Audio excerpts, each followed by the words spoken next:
Hello, my name is Alun. My pronouns are he, him, and today I'm facilitating the last of a short series of my own PbtA game of Dark Age heroes confronting a darkness rising across the land, Eotenweard. You want to hear more about this? Go back to session one. What I will say at this point is that we are playing as part of the Open Hearth gaming community. If you don't know about the Open Hearth gaming community, please search Open Hearth gaming community and come find out about us. And we're playing a mini con in May, which anyone could join, based on Star Wars, May the 4th.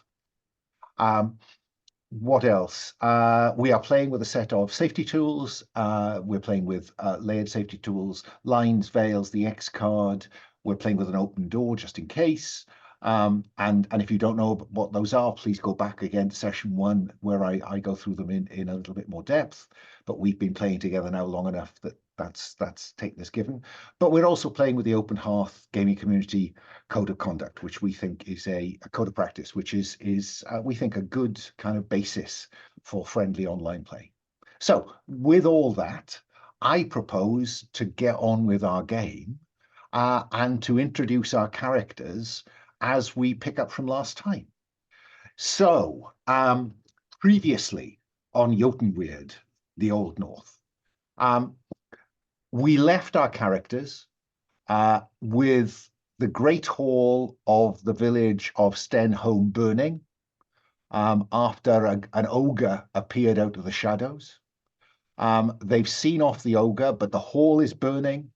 And at that point, Gwilog, this gaunt individual, keeled over and appeared to die, but then seemed to be resuscitated. And we'll find out in a moment whether Gwilog has shared any of his experience in those moments when time seemed to go very still. Isolde, our storyteller, and his bagpipes was there. So is Kola, our hunter. But one plot point we mustn't forget is that Kola's hawk disappeared into the dark and treacherous forest near the settlement. Any more than that, you need to go back to episodes 1, 2, and 3 and see how we got here. So I would like to open, I think, in the aftermath of those events. And I think we open on, just pre-dawn. There's a bit of light on the horizon, but the sun has yet to properly rise. And there is the smoking ruin of the hall, the great hall at Stenholm.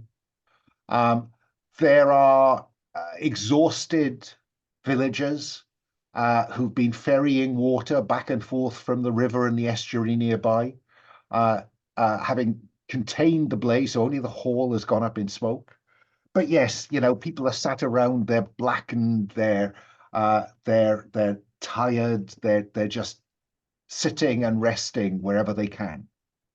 I think Aelwyn, our generous storyteller, the storyteller who lives here, I think might be away over there with a group of young children around him, trying to distract them and to keep them occupied with his stories.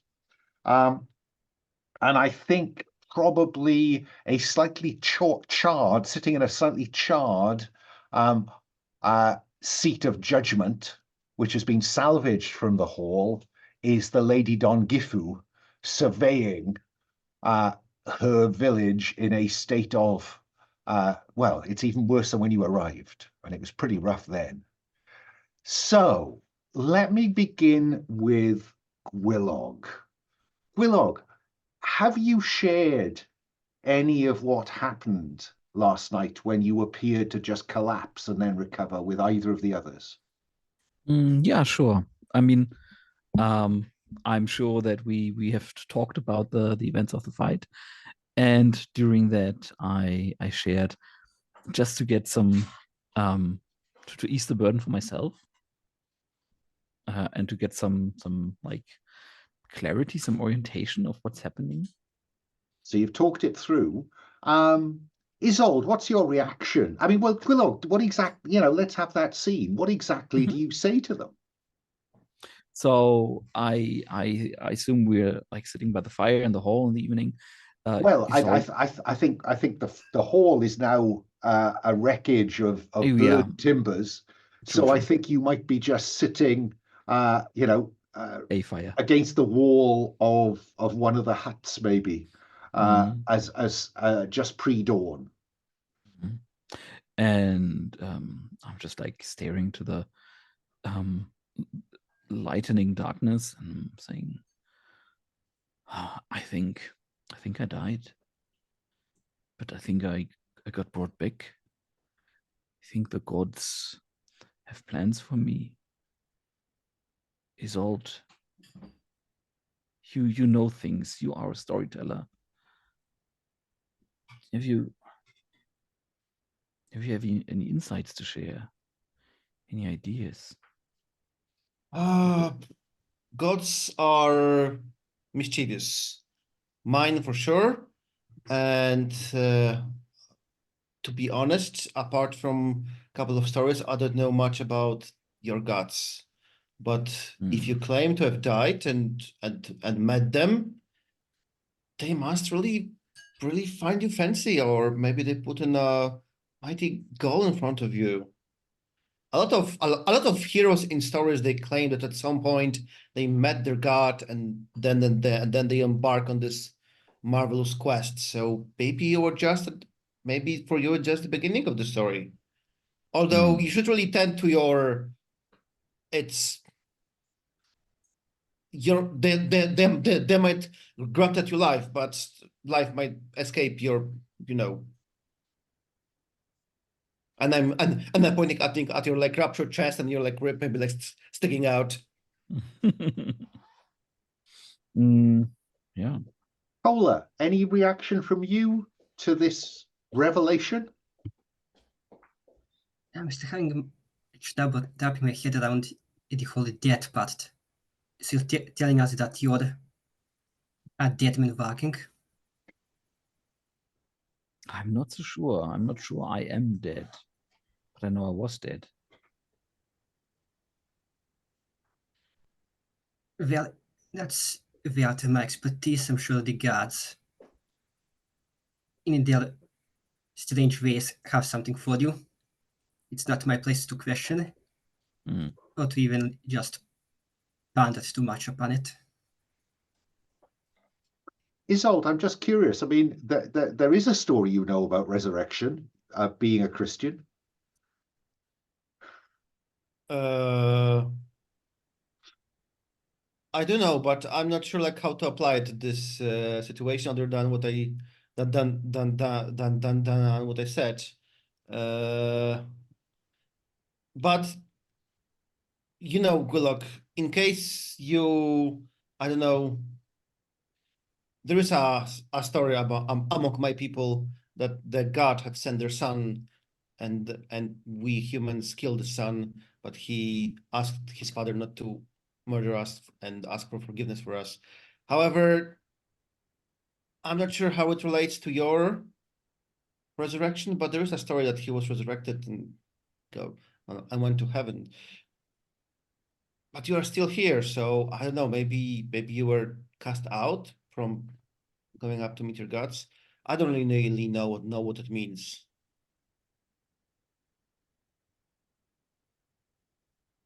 And scene? Yep, sure. Having remembered at the end of last session that I can spend shade to act. I'm going to spend a shade right now to have Bedwyre's wife Isolde. Bedwyre, the energetic woodcrafter. You shared a meal with them last night, I think. Yes. And so when she can't find Bedwyre, she comes to you. She can't find Bedwyre. Have you seen him? Not since last night.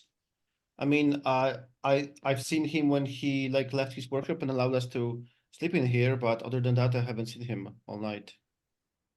I'm worried. It's not like him to go to wander off.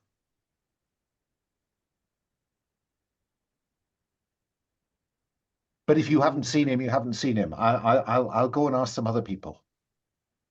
Please do. We have to consolidate about what we know of the events in Stenholm and somehow how we are attempting to resolve it. Please let me know if you find him. If not, we'll try to look about for him. Okay. Let me go next to Cola. Cola, the hawk has not returned during the night. What do you do? What are you thinking? Are you worried yet? At this point, Kola would be worried that something has happened. Kola doesn't immediately jump to, oh, the hack is dead or the hack is in great peril. He just thinks that the hack got stuck somewhere. It can get back because it's in a pretty bad position. Doesn't necessarily mean it's in immediate danger, but it's in a position where it can't really get out on its own. So Kola will Okay. probably just Glock and easel that the hacks has yet to return. I last sent it to the forest to see if it could perhaps just get us a clue. I think it may be time that we head out there. What do we think, Willog? Cola wants to go in search of the hawk in the forest. Have you got any other plans or thoughts? No, we have to take care of our loved ones, and the hawk is his, so I'm on board. Isolde, what about you? Maybe before we wander into the forest, let's try to take a look on the grand scheme of things, and so that our voyage to the forest might help solve the problems here. Well, I'll remind you mechanically that the forest has the potential to offer you an insight, like the estuary did. So there is an insight waiting there if you're interested in it. Or are you telling me you want to try for a revelation right now? Of course I want to try. Okay, because I think at the moment, if you can string together the 5 insights you currently have, you will be rolling +1 for a revelation. Sounds like good enough. What do we think? Willow, Cola, you want to take the risk, or do you want to find more insight? Having remembered the wish list from the beginning of the session, as we are gathering around the table, Isolde looks around. Let us try to put together the pieces we have, unless someone else has some insight to share. Upon hearing that, the one is to the relation of that, what you meant was that, we're going to go and do like some last minute snooping around Stenholm before maybe going to the forest. So I think now that the whole the hole is burned down, people are pretty desperate now. I think this could be a good chance for the 3 of us to maybe hard press some people in Stenholm to get more information. Okay, so Cola wants to do a little bit more digging. Where are you thinking of getting some more information? Or more insight, in fact? I know that we wanted Agrilak to also get an insight. So I was thinking that in this situation, one of us could probably go and get more information from Lady Dongahitu, because now she should be more desperate, since her desert throne burned down, and that settlement is in a more dangerous situation now. So I think that we could potentially press her for some information here. So Willow, there's the door is being nudged open for you to, but I mean you don't have to go to Dongifu. You know, but we are keen, I think, collectively for you to to get a shot at an insight. Where do you want to go looking? I think I would like to go to Elwin, because Elwin was speaking to that fake creature, and I'm sure he knows more than he's letting on. And I also have a favor with the city, with Stenholm, so maybe that helps too. Okay, so the way that you can cash in, and again, I'll refer you to the debt tab.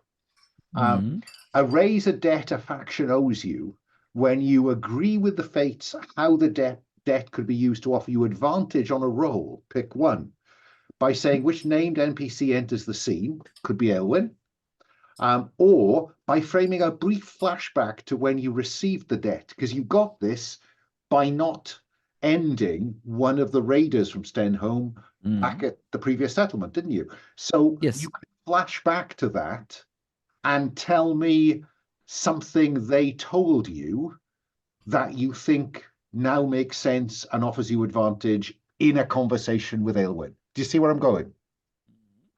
Let me just quickly check out the insights we already have. We have an ancient treaty, bad word about the Fey emissary, strange fruit, the forest, a man must enter the forest, supernatural conflict between water and land, and broken promises. Lady Donglifo is not to be trusted. I'm talking with Bedware. And maybe the raider told me that the dark lady reaches towards the name of the others the city we just left. Sorry, my bad memory. No, that's okay. And that the storyteller is the way forward, or is the okay. Yeah. If anybody knows anything, Aylwin knows stuff. Yeah, okay. So that will grant you advantage to have a chat with Aylwin. So what's the approach you take then? Let's have that scene. So I go to him and I say, Aylwin, something odd happened tonight. I think you saw that I was supposed to die and I didn't. And the Morrigan came and told me I had a task to do, and I think it might relate to your village. And I got a warning by the fates way back, the warning that brought us here. That is that we are to beware the Dark Lady, and that you might be the one to help us. So I'm imploring you, Alwyn. You've been talking to the Fae. Is there anything you can tell us that can help us?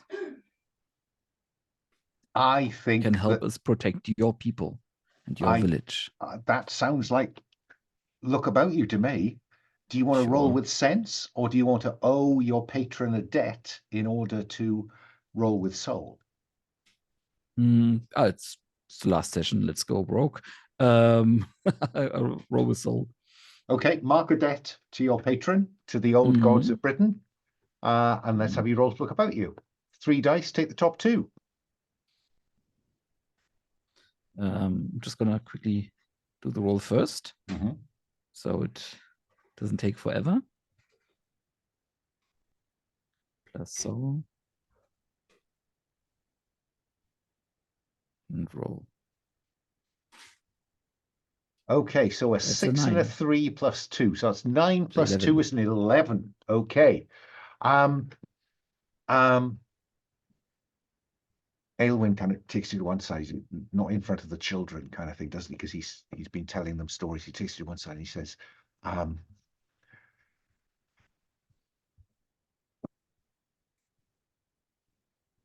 this settlement, in the time when your people lived here, because these are Saxons, when your people lived here, we believe that they entered into an agreement with the Fae, and somehow we've broken that agreement. And I've wanted to negotiate with them, but Lady Don Gifu is not. She says that we need to put them in their place. They need to learn that they are from the old times, and these are new times, and these are our lands now. And so whenever their emissary has come, I've met with them and explained that there's nothing I can do. But the impression I've got is that somehow we've done something that has reawakened the Fae's need for this treaty, this arrangement, this ancient agreement. Because this has only happened recently, this last season. Have the animals sickened and the crops not grown? Before that, it was fine. So something started this. Something woke the Fae. Something caused the Fae to want to reassess this treaty, to demand that we meet some treaty that we never made. You have challenged the Fae, and one does not challenge the Fae. Not willingly, not deliberately. We must have done something, but I don't know what.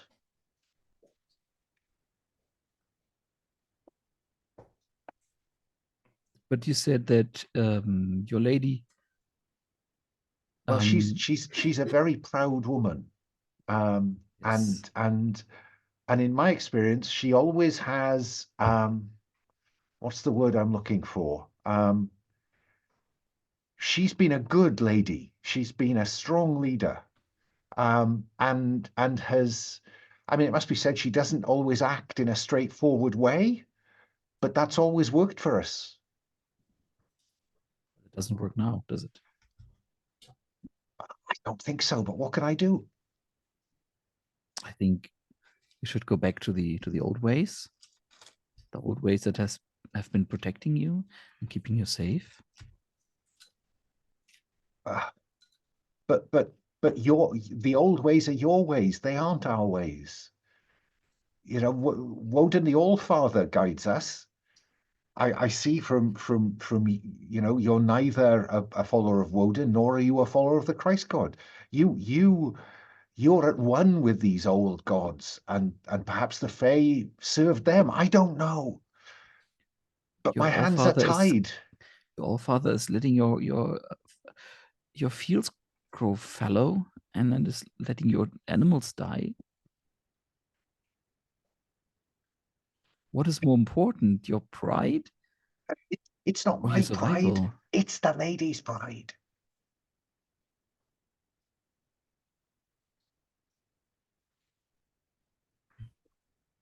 I don't know what to tell you that you don't already know. But the gods told me that you are the key. Well, I mean, I've told you all I know. I know. I mean, perhaps you could talk to the Fae. Your people made this treaty.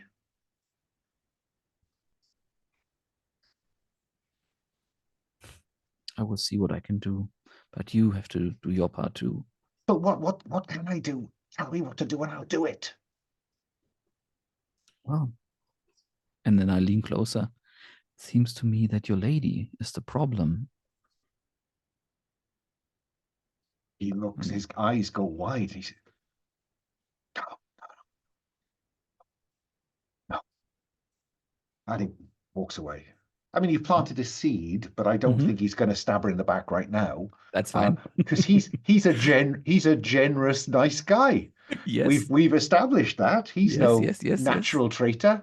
But Aelwyn is the key. The Dark Lady is extending her tendrils, is the insight that you've written.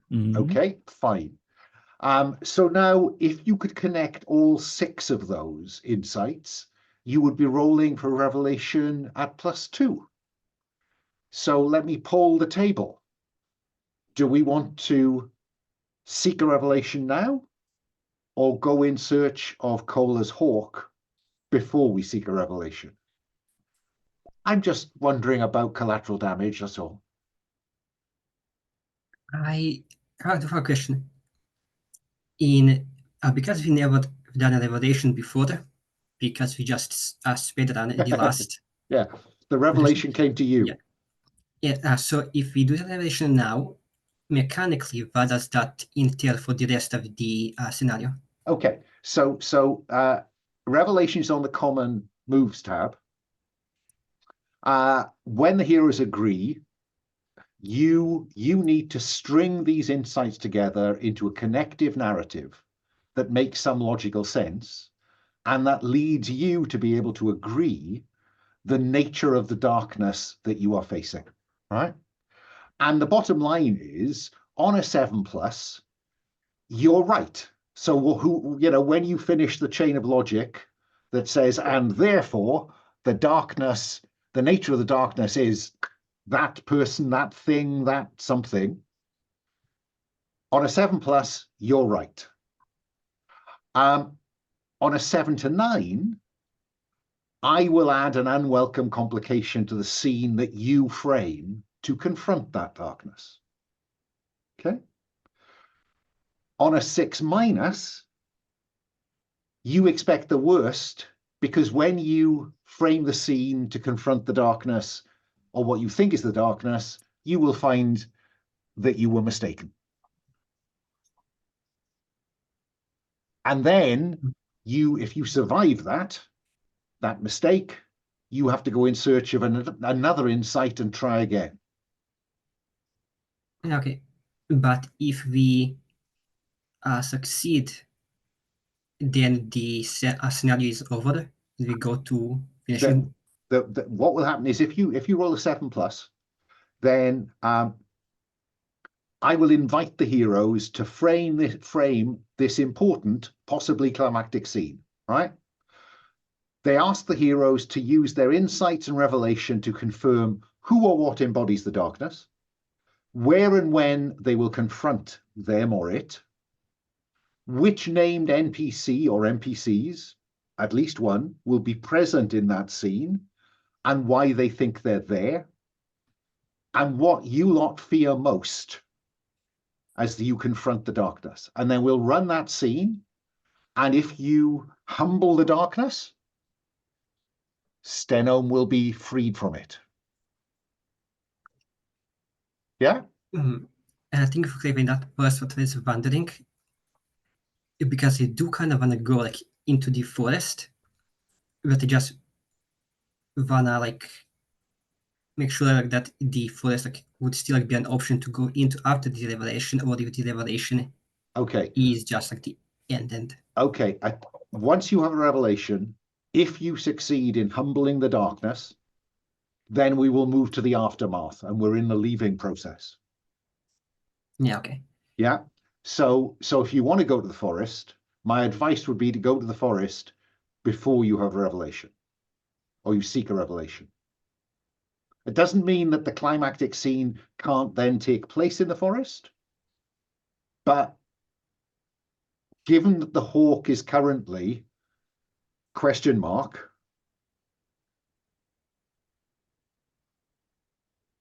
Yeah, we should make sure that the hawk is safe before we pass the fates. I personally don't really have an issue to potentially putting the hack at risk, like in the potential framing scene of the revelation. Okay. I just want to make sure that and it's what we want, because you do know that last session we talked about how we want to go into the forest, so like saving the forest like for the grand finale. So it's just like asking the table if we wanna do the realization now, or do we wanna potentially go into the forest, which we all kind of like said we wanted to do, and then have the revelation, or should we just have the revelation now? That's my question. As Pavel the post, and then potentially have the final scene in the forest. Exactly. How we string it. You could frame the revelation in the forest if you chose to, if it makes sense in terms of where you take the narrative connections between the insights. So what are we thinking? Pavel, you suggested going for the revelation immediately. Is that still your view? I don't know. I'm fine anyway. Dominic, what are you thinking? So if we go to the forest, we could have a potential like additional insight. Indeed. And yeah. And that would So mean that you would be rolling +3 for revelation. And also we still have the open plot thread with a hawk, and also the Selkie if they show up again. So there's a reason to go back to the forest in my mind, and then do the revelation. But I'm also not dying on that hill. No, yeah, Not fair again. enough. Not again. Yeah, one death in let's hope it doesn't happen again. So Dom, I think it comes down to you. Do you want to go look for a hawk? I do want to go look for the hawk even though like half an hour into this session, I think we could afford to spend a bit of time like in the forest, like just flanking around. Yeah, no, that works for me. So, does this imply that Kohler? I mean, he seems the logical character to lead them into the forest, doesn't he? You know, the hunter. Is that fine? Or before we get deep into the forest, do we heal some harm over the night? No, because you did not have a night of calm and quiet rest. You've been busy putting out fires. Okay. Now it could be that you want to do some moves. I mean, we've got the gift of Payne's Balm, and I noticed that, or I thought I noticed. No, so I thought you'd thought about taking the healing stories, but you haven't, so it doesn't matter. So yeah, I mean, there's always Payne's Balm to do some work on those harms, because it must be said, Gwilog was returned with his dying track cleared, but he's still wearied and terribly wounded.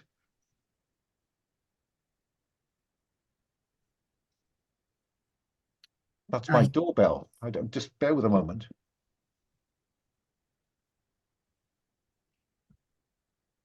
Hang on a second. Let me just check.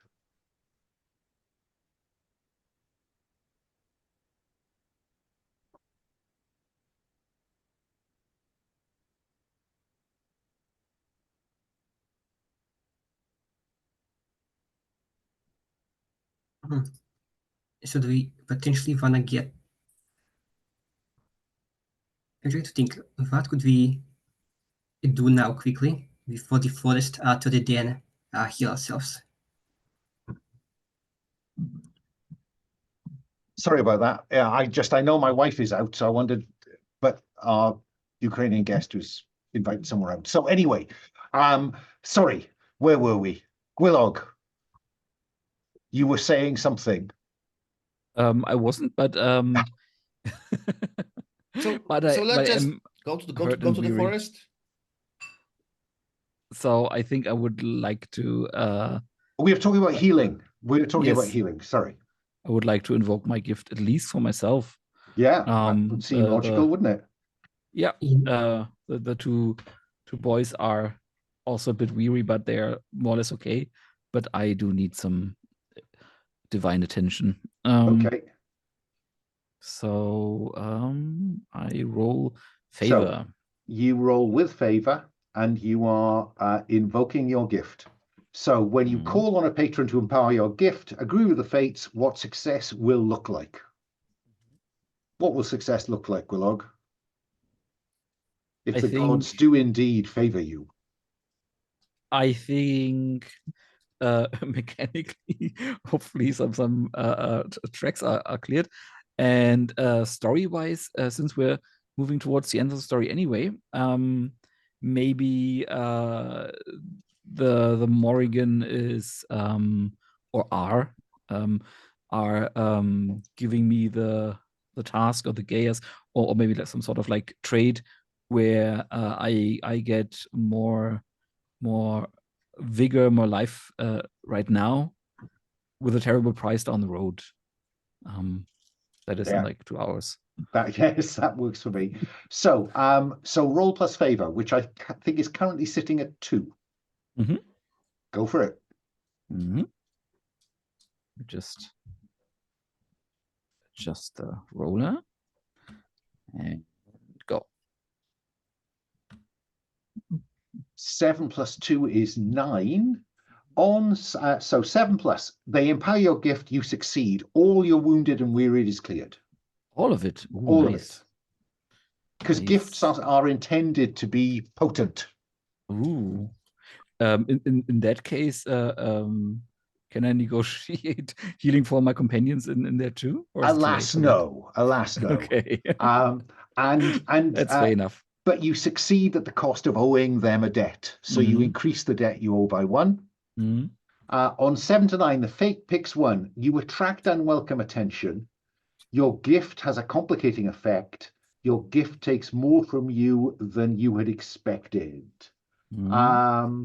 I think I'm going to make you mark the wearied back, because I think that that you are left, breathing heavily as those ribs knitted and skin grew over the top of them. Yeah, so everything's cleared but 1 wearied. Okay, fair enough. Okay. You are very welcome to seek the intercession of your gods on somebody else's behalf, of course. No, I'm good. So, yeah, because nobody else is looking terribly badly damaged at this point. Okay, so with that in mind, I go back to my original question. Is it Cola that leads our heroes towards this dark, foreboding forest at dawn? I would potentially think so, because Kola is going to the forest to find the hack, and like I just said, like a little side quest, like potentially like find something that could help them with this darkness. But if hack is missing, Kola's going into the hack. And one of your end of session XPs is, did you step into the unknown first? So, you're almost obliged to step into the dark forest first. So let's go to our locations. We have a descriptor of treacherous. Tell me, Cola, what is it that makes entering this forest or traveling through it risky? Why it puts you at risk of harm, this treacherous location. What is it that constitutes that? What puts you at risk of harm here?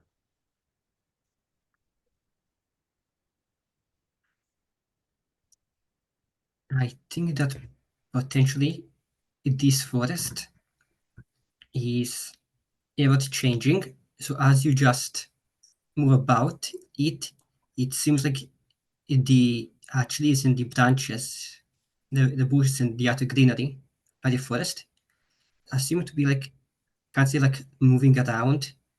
Like you could be walking like one path, look behind you, and suddenly the once was a path is now just like this like giant entanglement of trees and branches. I like So that. this always harm that you could get lost but separated from the rest of your group. I like that. It seems to me there are 2 ways through this to avoid it actually doing you all some harm. And that is either you hack your way through it using steel, or push your way through these obstacles, or you use subtle to try and predict a better way through. What's your preference, steel or subtle? Can I soul and bargain? Um, Because the storyteller said that I'm of their kin. They did, but Cola has taken the lead. So Cola defines the way forward. That's not to say that you can't, in a moment, help another hero. Sure. Yeah. So Cola, what are you thinking? Steel or a subtle plan to avoid this unpredictable undergrowth?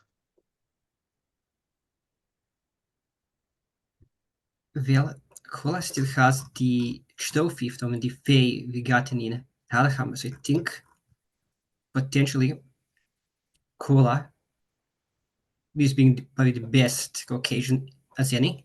Okay. Is going to use the trophy and see if he can like maybe use the trophy, like can invoke it to perhaps like open a path to the forest so that like the trees can just like Moses splitting the sea.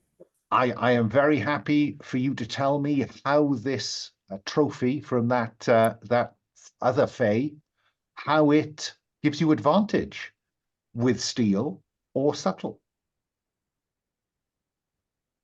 Because that's what the trophy does. It grants you a one use of advantage in a relevant circumstance. I think narrative device it would probably fit into subtle. As you just trying to find like the best way, not necessarily just hack a way through. Fine, fine. And I think that perhaps like that trophy, because from what I recall, it is like was like part of the of like it was a wood.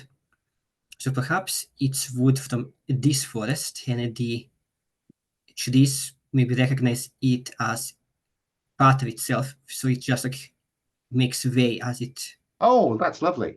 So yeah, and that would fit neatly with subtle, which is working that out and using it subtly. So fine, roll 3 dice, take the top 2 and add subtle. Okay, that's a 7. Flat 7, cool. Close. On 7+, you manage the risk and avoid the consequence. So nobody's going to take any harm as you make your way through this. But on a 7 to 1, the fate picks 1, you mark harm doing it. I don't think that's fair. Respite is temporary. What you notice is as you're making your way through this, the path behind you closes. I wouldn't want to say you're trapped, but you are going to have to find a different way out. Does that seem fair? Yeah, that seems fair to me. Okay. So you're making your way in, and then this is a forest. When you have negotiated the risk presented by the descriptor of the location, treacherous, I confirm, does Cola continue to take the lead? Oh, sorry, I should have asked Gwilog, did you want to help a hero? Help another hero here?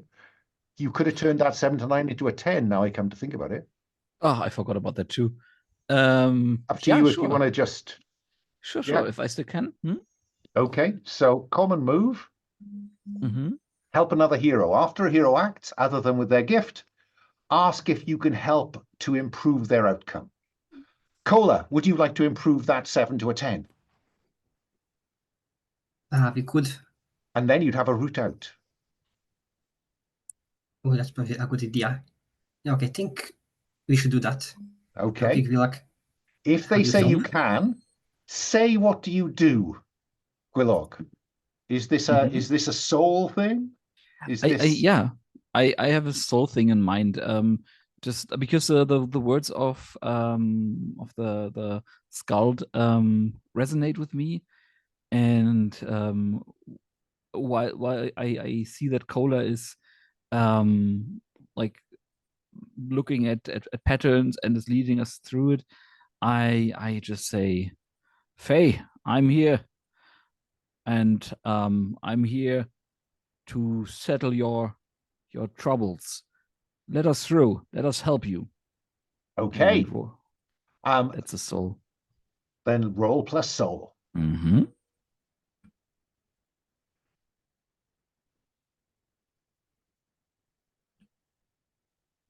Well, not great, but it's an 8. You see, that's the joy of having invested in soul. Yes. So on an 8, on a 7+, the outcome improves by 1 step. So 7 to 9 becomes 10+. On a 7 to 9, you expose yourself to some relevant danger, risk, or consequence, even if they don't.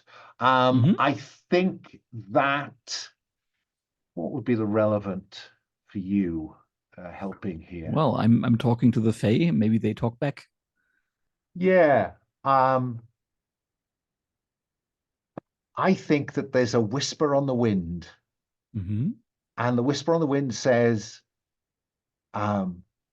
welcome, but you won't do. Okay? Your friends will leave, but you won't. Don't know. So yeah, so the pathway opens up. You find a way through Cola. On a 10 plus, you would. I think I'm going to give you advantage going forward on this. Okay, and part of that advantage, I think, is you find some tracks. Yeah.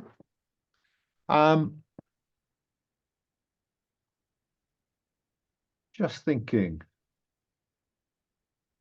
You have a move related to tracking things, don't you? Yeah, I got that with whenever I use Look About You to find or follow someone or something's tracks, I get advantage. I'd quite like you to roll with that now, if you would. So roll 3 dice and add sense. Take the top 2 and add sense. Yeah. Let's see what I can track. That's a 7, that's an 8. 8. So on an 8, I'm going to tell you that you find some tracks here. You find the tracks of someone who appears to be wearing human-type shoes, dragging something into the forest. And I think Cola's going to like stop in his track, kind of like just put his hand like to stop Gvilk and Isolde behind him. And just be like, found tracks. Looks to be about decent. And Cola's going to just like crouch down, inspect the tracks, and can I use my gift in this situation and like see if I can get any sights or sounds that Ayatos couldn't hear? What a very interesting idea. So let's have you go to invoke your gift. So you're rolling plus favor. I don't know what your favor currently is. It'll be down Minus on the. 2. Oh, what can go wrong? What can go wrong? Okay. But you rolled with advantage through the tracking. You still have an advantage in hand from having got 10 plus on finding a way through. So you still have an advantage in hand. 3 dice, take the top 2, and subtract 2 from them. That's an 8. Wow. What about that? So on a 7 plus, owe your patron another debt. Hopefully, So we have to do just it as again. well, yeah, you may want to think about how to get rid of debts at this point. What we talked about before we started may well become appropriate. And on subject line, the fate picks 1. I think the gift has a complicating effect. You had a long conversation with Eofor, the aging hunter, didn't you? I did. You noticed that one of his boot heels was loose, and the tracks suggest that the person walking into the forest is someone with a loose boot heel. That crafty devil. How does your gift? That's what you're going to find out. But I'm curious, what do we, the audience, see as you use that gift? Does this just sharpen help you notice things that weren't there, or is there some kind of divine intervention effect at play here? I'm curious what this looks like. I think a cinematic view Cola crouches down towards each dog, like inspects them, like touch them, like try to see like how decent they are. Perhaps like just takes a bit of dirt from the dogs, tastes it a little, because why not? And I think we get like a little like flashback, like a little like distorted scene of seeing someone like just walking through the forest, dragging something behind them. And perhaps if it is a UFO as you have suggested, we see maybe not UFO entirely, but like maybe a silhouette that just looks eerily like UFO, but still gives us the chance to maybe it was someone else. I think that I'm prepared to go so far as you get an impression. You almost see back in time a little way, because that's somewhere you shouldn't be able to see. And you see Iorfur dragging, and he's dragging a figure tied by the feet. A body. He's got a rope over his shoulder, and he's dragging this body into the forest. And I think because this is sight and sound, I'm going to give you, and he says, just stop talking, you bastard, or I'll gag you. So I think that probably tells you that he's dragging someone live into the forest. Isolde. The audience catches a look on your face that suggests that a light bulb might have gone on. Am I right? Isolde is completely focused because I think last time we have seen him breaking an ogre arm with his staff, which probably broke, and he's solely focused on finding a new one. And he's just like he just like sees the perfect branch in this dark, scary forest. He just sees the perfect branch that's gonna make his next quarter stuff, and he just like goes slightly to the sides as Color is tracking and just tries to like wrestle this branch from the tree to make it his next quarter stuff. Fine. So Kola, Iorfur went this way, dragging somebody who was alive when he was dragged through here. Yeah, I think Kola's going to get up and just like look towards Isolde. Isolde, didn't you tell us that you learned from Elvin, I believe, that a man must enter the forest? I think we currently have an insight says a man must enter the forest. Yes, that's what I've heard from Aylwin, I believe.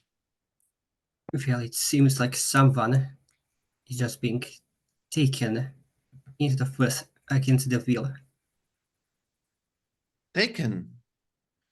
Maybe someone grabbed Bedwer. His wife said that he's missing, and I'm just like standing there with this like freshly broken branch that looks quite decent. Yeah, well, yeah, this will do. But if he is here against his will, I'm not sure if it completes the condition of willingness. But I mean, if he is here, then we should definitely rescue him and your hawk. Okay. In that case, you must make haste. Ooh, let's make haste.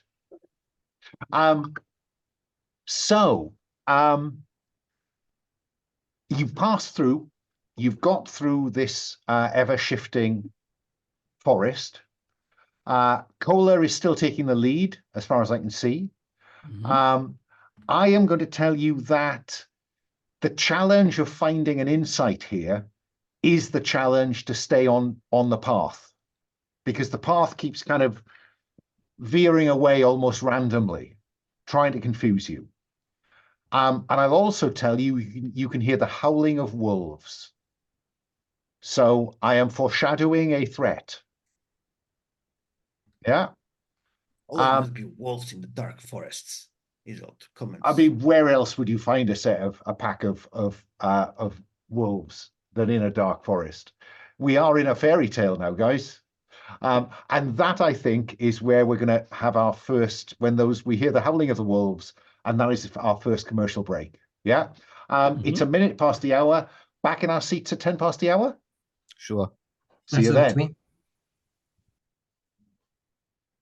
So we finished on the Howling of Wolves. What heroes do we do? Push on regardless? Look for a way to avoid wolves, maybe by leaving the path? What's our thinking on this? Isolde, what's your advice on this? I had an advice in other matters, not about avoiding wolves.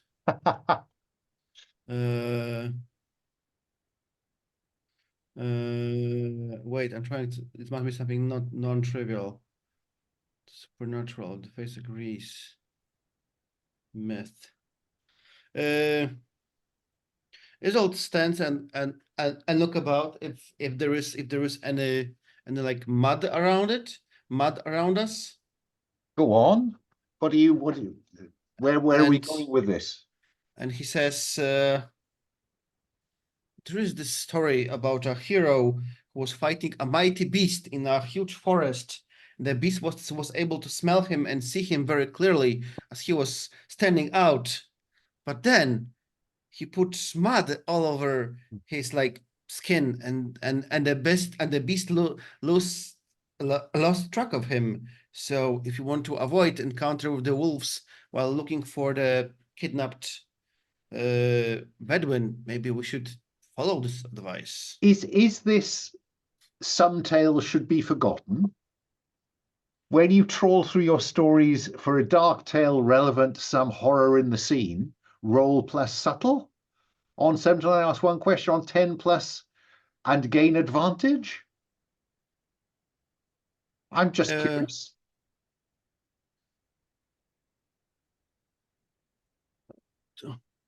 New move, new stuff. You gain advantage if you act on what you remembered. Since I already said what I remember, I think it's more like myth and monsters. Okay. This, when you recall a relevant myth, gain advantage in relation to something supernatural if the Fates agrees it's relevant. I agree it's relevant, because I think that it becomes clear that these, I mean, who could not want to relive moments of PbtA, just in case any of our audience did not get the connection. And I think that probably what we're talking about here is, yeah, mud. There is mud. Smearing mud on your bodies will make you less easily tracked by these wolves. So I think Cola, what I'm going to say to Cola, who is still technically in the lead, though being offered advice here, I think that this is subtle or sense, Cola, to follow this advice and try to make progress without these wolves becoming a real and present danger. What do you think? I agree, and we just got to do it. So subtle or sense? Are you thinking, this is a cunning plan, or are you calculating with sense and using sense as a perception of where are the wolves, which way do we need to go? You tell me. I know I should pick sense, but it just wants us to get us covered in mud. So I'm just gonna do this subtle. Okay.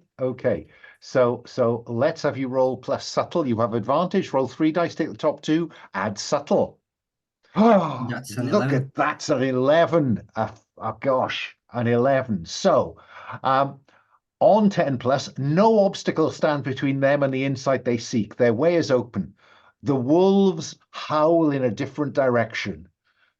Clearly, the mud made all the difference, because we're assuming that the mud was the 6 in that combination of dice, not the 1. And so no, that's brilliant. I love that. Now you make your way into a clearing, yeah, and this clearing is odd. The clearing it appears to have the limbs and bodies and heads of humans hanging in the trees.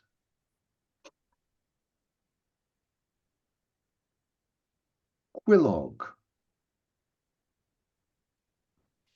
what's your reaction?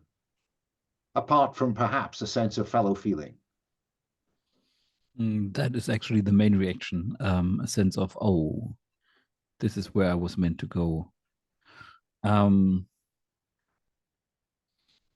So I think maybe I will try to parley with the Fae again. I'll come Because back it to you in a seems- moment. I wanted a first reaction. I'll come back to Mhm. what you want to do next. I do want to go to Isolde, because I am wondering whether this leans far enough into some tales should be forgotten.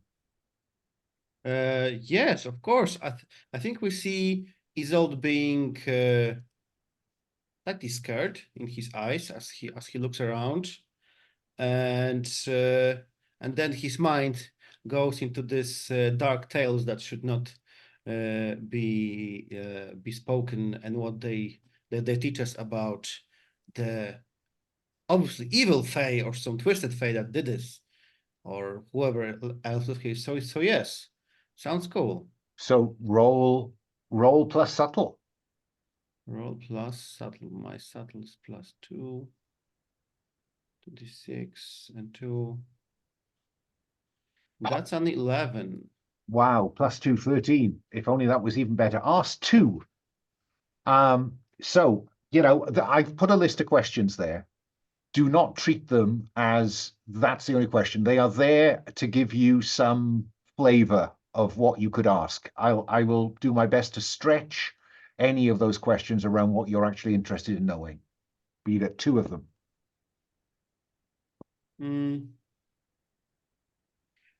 I'm really interested in who could have done this. And then the Okay. second question follow up, like why? Let's learn about about who and why. Okay, well, let's start with who or what. You examine, Isolde, the limbs, and then you notice one of the heads. It is Bedwyre's head. And it has been struck off with an axe. Cola, you might remember that Iofur, the aging hunter, had an axe at his belt. I think, Isolde, I can tell you that Iofur did this.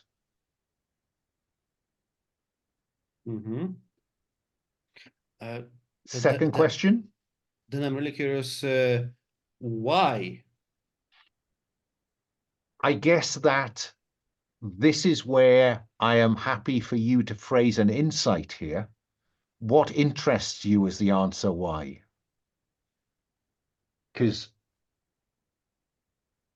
if I put Isolde down as our next potential insight, why do you think he did this? Because you might want to look at the other insights and begin to speculate as to where this is going to lead you.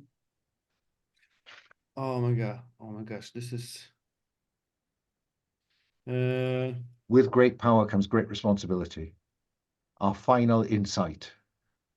oh no. I was hoping that Gulak will find it. Well, I mean, I am always very happy for people to poll the table.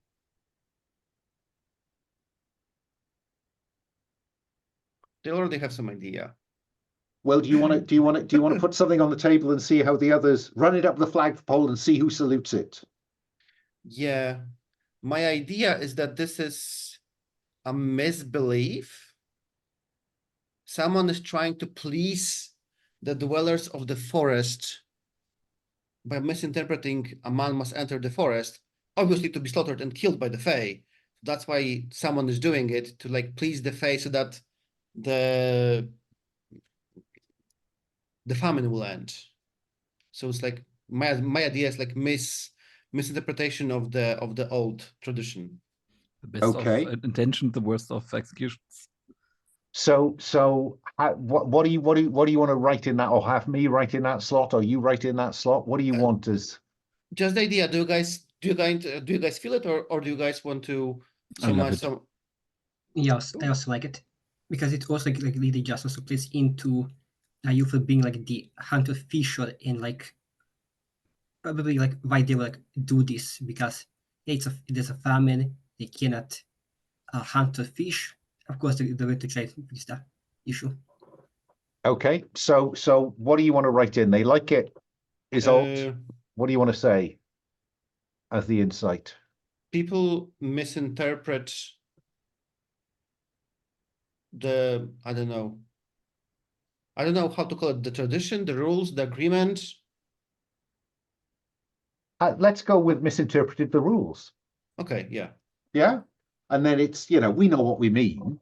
Mhm. If you can string all of those insights into a coherent narrative that identifies the darkness that you need to confront, I will let you roll with +3. So who wants to make a start? Which one do you want to pick first?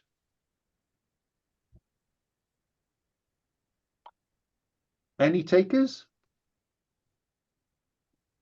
So you want us to do the revelation, yes? I think that I'm looking at, well, you're at +3, it can't get any better. So if not now, when? If not who? If not you, who? So Gwilog, you got to kick us off? Yeah, I think aside from the supernatural conflict between water and land, they all fit very neatly together in a very obvious way that we also talked about before, that there has been that ancient treaty that has been broken by Lady Dongatu.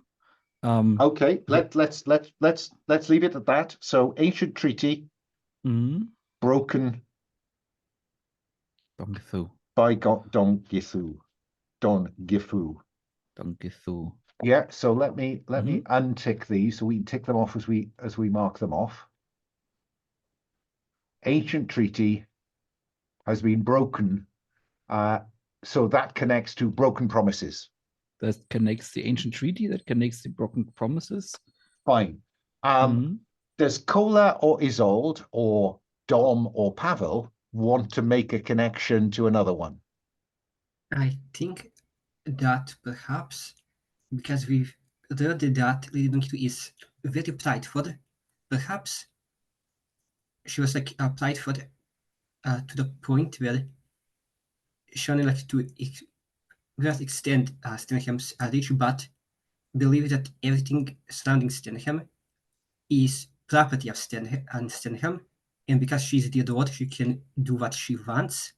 So perhaps since the forest has like this strange fruit, perhaps to her that meant that the fruit from the forest near Stenholm is Stenholm property. So perhaps she had the fruit taken from the forest. Okay, yeah, Well, I go with that. So she's looking to extend her grip into the forest. Okay. Pavel, Isolde, where do you want to go next? So part of this ancient treaty is an exchange of a person, a human who must enter the forest, and in exchange, the Fae will make the land very fertile and rivers full of fish and everything. And this has been misinterpreted by Eofor, who tries to somehow make it happen by assuming that they are killed in the forest. Okay, let me go back round to Gwilog. I think we've got 2 more. Aelwyn is the key. The Dark Lady is extending her tendrils. And supernatural conflict between water and land. The Selkie say the Lady of the Forest threatens them. So So far, we have Lady Dongifu wanting to extend her, take the forest under the control of the village. That's broken some rule. That's broken a treaty. Yofor has misinterpreted the basis of this. Where do we go next, Gwilog?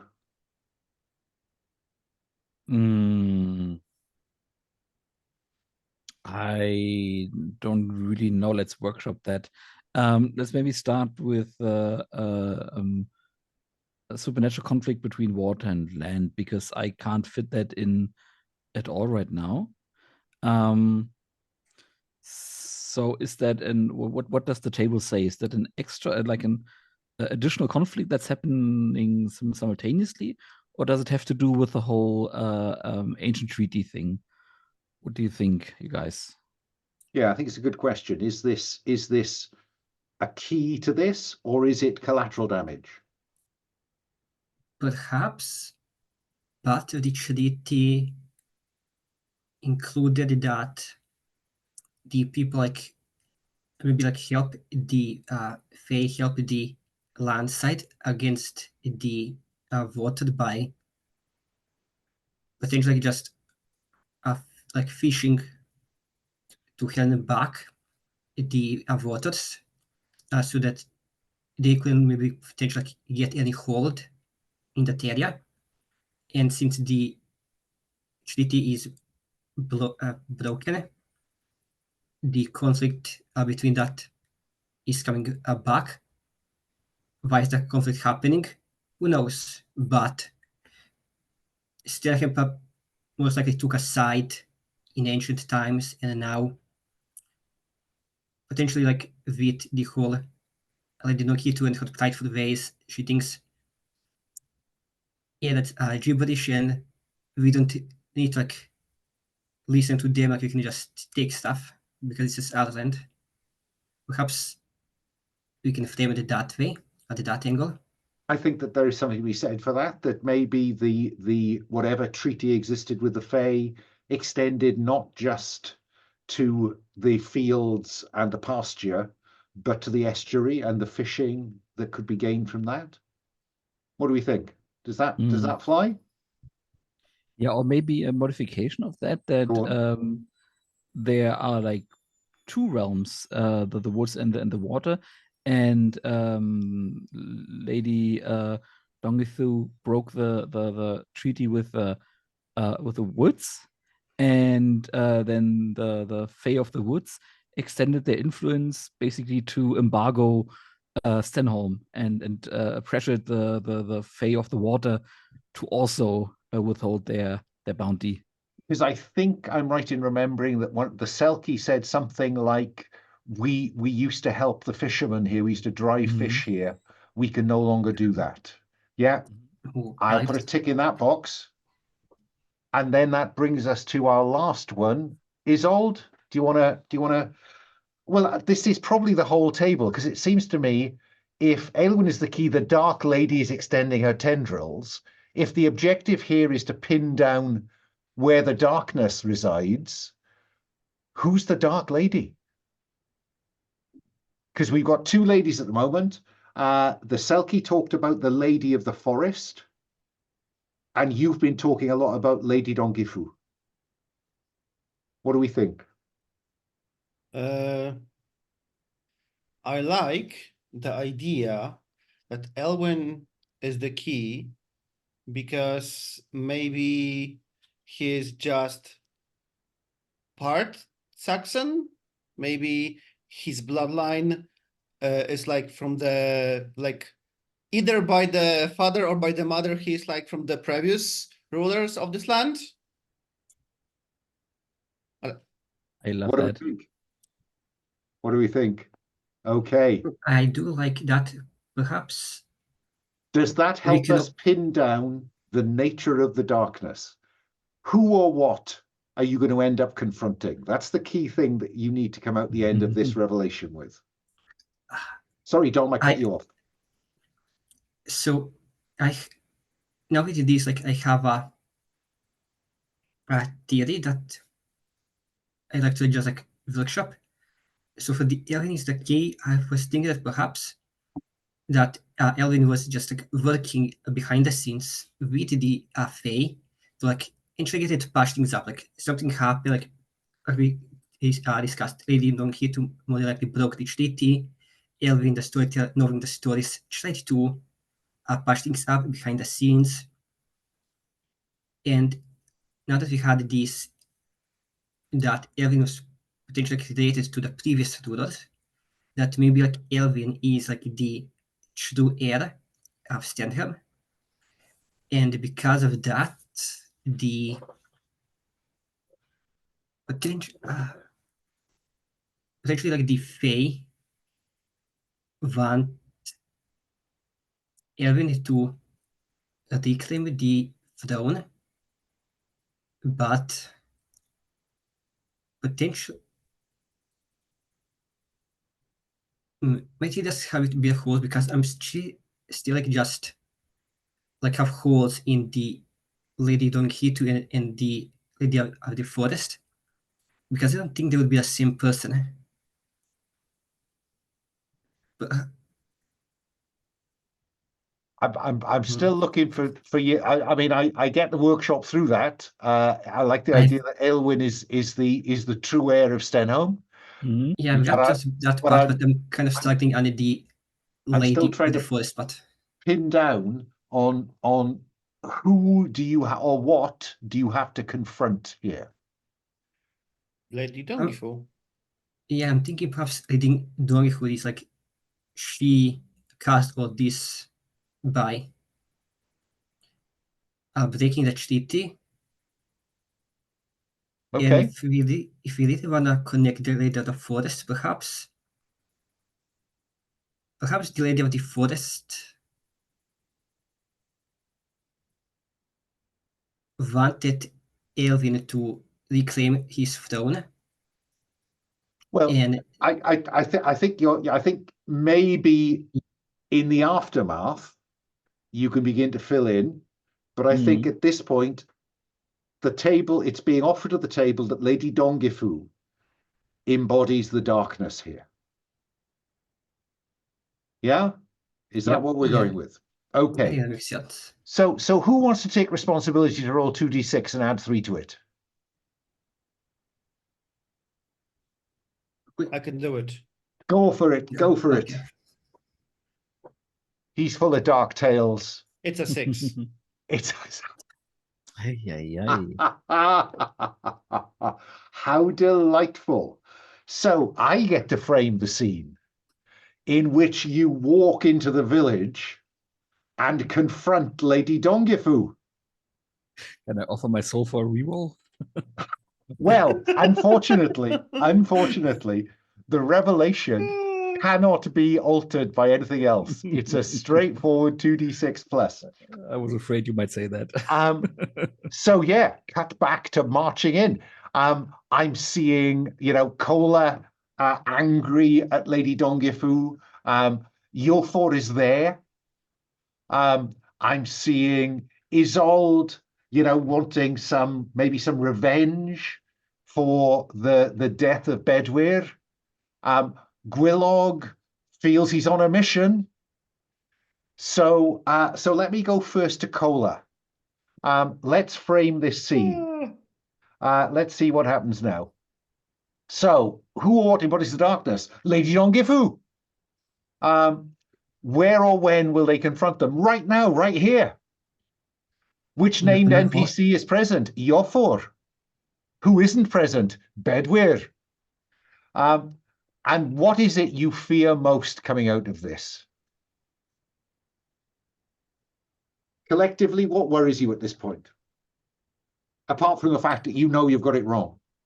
What Maybe we worries brought me- the head Sorry. of Bedwyr with us as a proof that Mhm. the treaty is like misinterpreted to even make it worse. So you've brought the head of Bedwyr back, and you are pursued by his wife and his children, crying at the sight of their dead husband and father.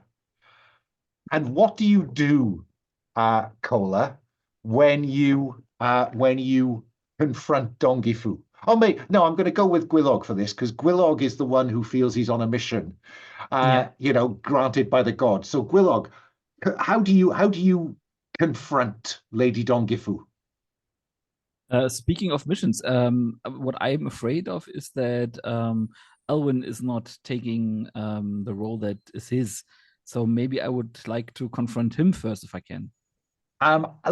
Sadly, you have come away from the forest collectively convinced that Lady Dongifu needs to go back to the mud or in some way, and then maybe you can encourage Aylwin to step into her place. So sadly, Lady Dongifu is the piece that you have placed on the table. Mm-hmm. And Now Kola you can is accuse afraid. her of having taken Aylwin's place, you know, but you have to come at it through her. Then I think I will confront her in front of her people and make the case that she is the cause of the blight that is cursing these lands because she has turned her back on the old ways, on the gods of the land, and on the spirits of the land, and they are cursing them. And the heads and the place where we found that is the proof, and she needs to change her ways now or be struck down. Okay, well, I think this is convince them aimed at the village, actually. Because you want the village to turn against her, don't you? Yeah. Though that would be a positive outcome. So do you want to roll plus subtle or owe your patron a debt to roll plus soul? I'm going to go with a debt. Even your favor must be beginning to drip into the negative soon. Yeah, I think it's the last one I have. Let me quickly check what my favor situation is like. Because remember, there are lots of ways to get rid of those debts if you choose to take them. Oh yeah, we could roll entanglement. So I have one favor left. So okay, so yeah, I mean, you won't need Payne's balm for a while. Go for it. Yeah. So let's have owe a debt and roll plus soul. Yep. As you hope that the old gods of Britain will gild your tongue. Come on, give me a 12. You castigate her. Well, will you look at that? Okay, well, I must remember to mark. Now the bad rolls are coming out. Now the bad rolls. It was all going so well. It's all going so well. I'm going to burn the shade I just got to, let me just think, what shall I do? I am interested in endangering the heroes. Because what happens, you remember those raiders that escaped from Tarim? Well, they finally got home. They come around the corner of the where they've been stabling their horses. And so now you have 2 warriors as well as, and the village is looking at Bedwyre's head and is drawing some conclusions about where that head came from, and they're not listening to Gwilog. Now, Gwilog, there is the option, of course, to ask another hero to help you. Maybe they can turn that complete and utter failure into something a little better. Do you look to the others for support? Yes, I do. And I still have that favor in Stenholm. I don't know if it just did not remove it or if I still have it.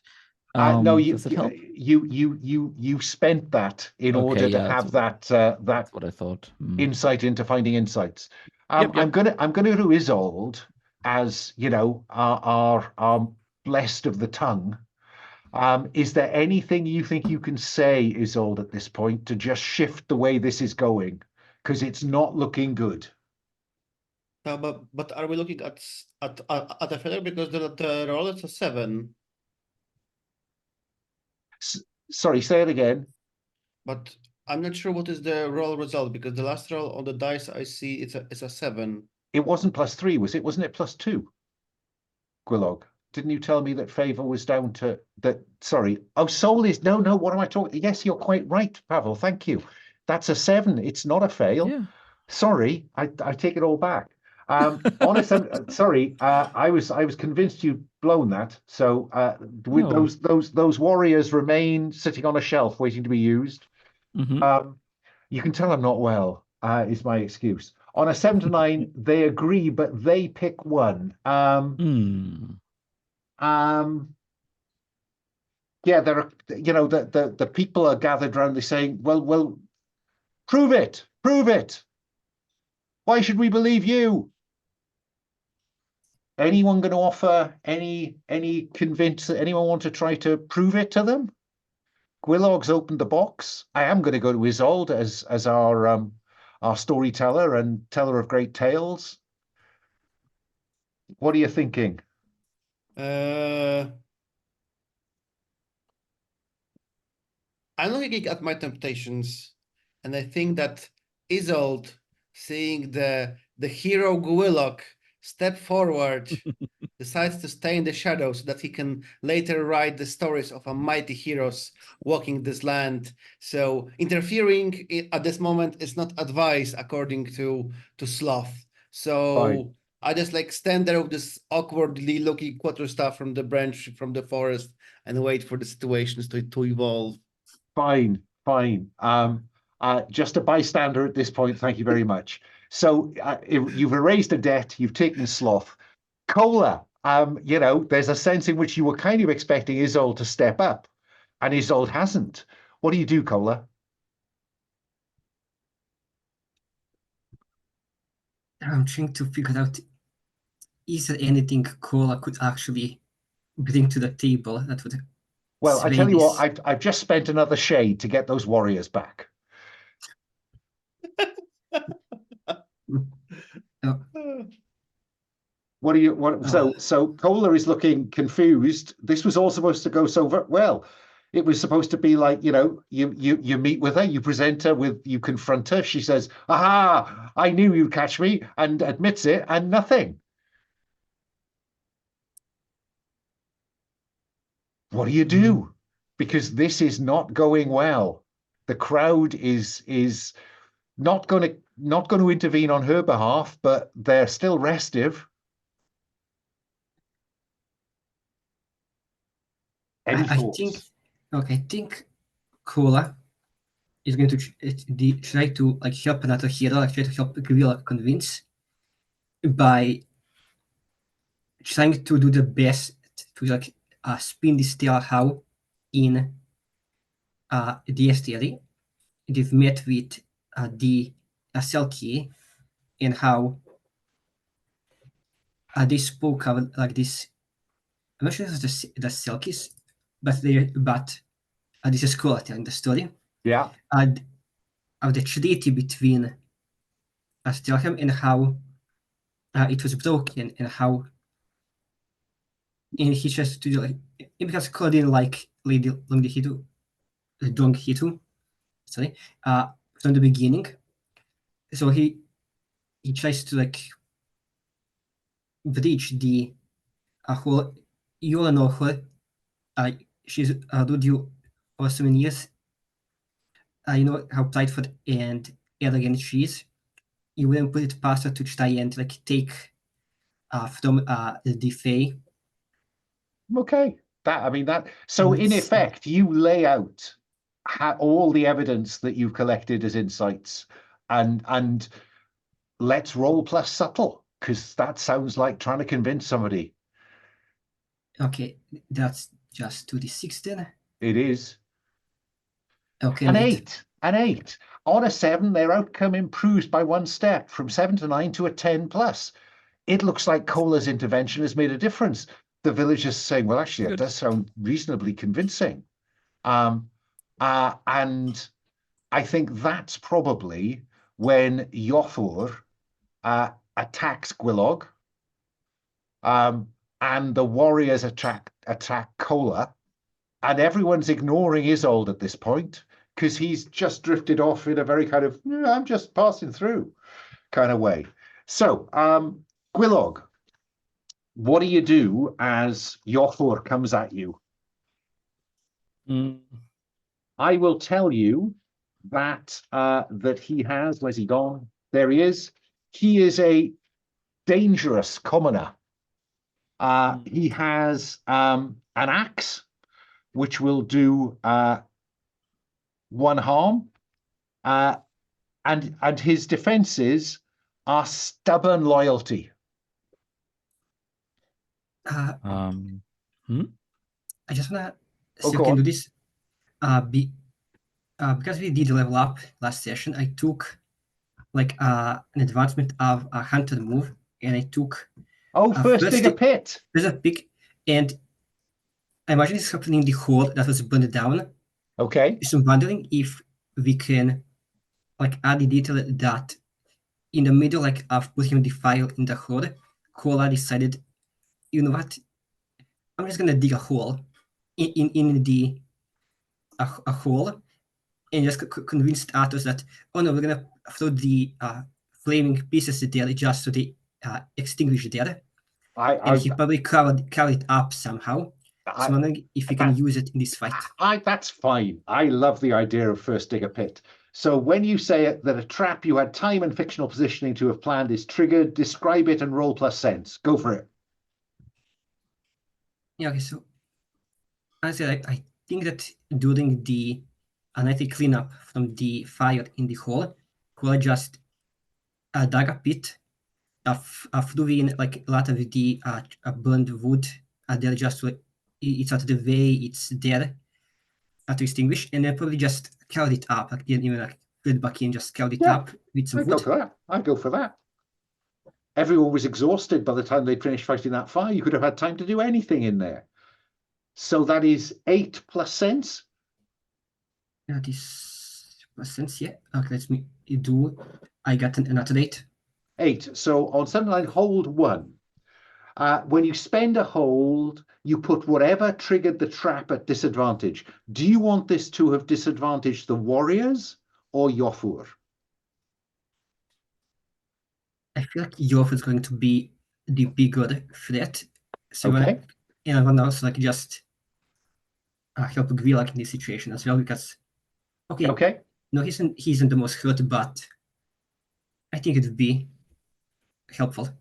Okay, so as Yofor steps out from behind, from where he's been standing next to the seat of judgment and Lady Dongifu Gwilog towards you, he crosses the hall and suddenly he goes down on one leg as his foot goes through the trap that Kola designed. This places him at disadvantage, i.e. you were at advantage.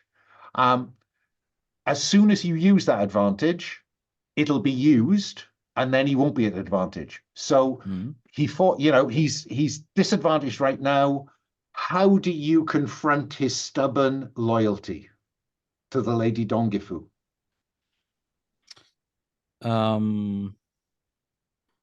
I think. So what I would actually like to do is just ignore him and go to Lady Dongifu, if that is possible. Okay. Then so Since he's stuck in the hole anyway. Okay, but once you trigger that, once there are no more holds, he will get out of the hole. That is okay. Okay, so you've got advantage. Lady Dongifu is disadvantaged by what's gone on by this. Yeah, so go for it. Go on. What are you?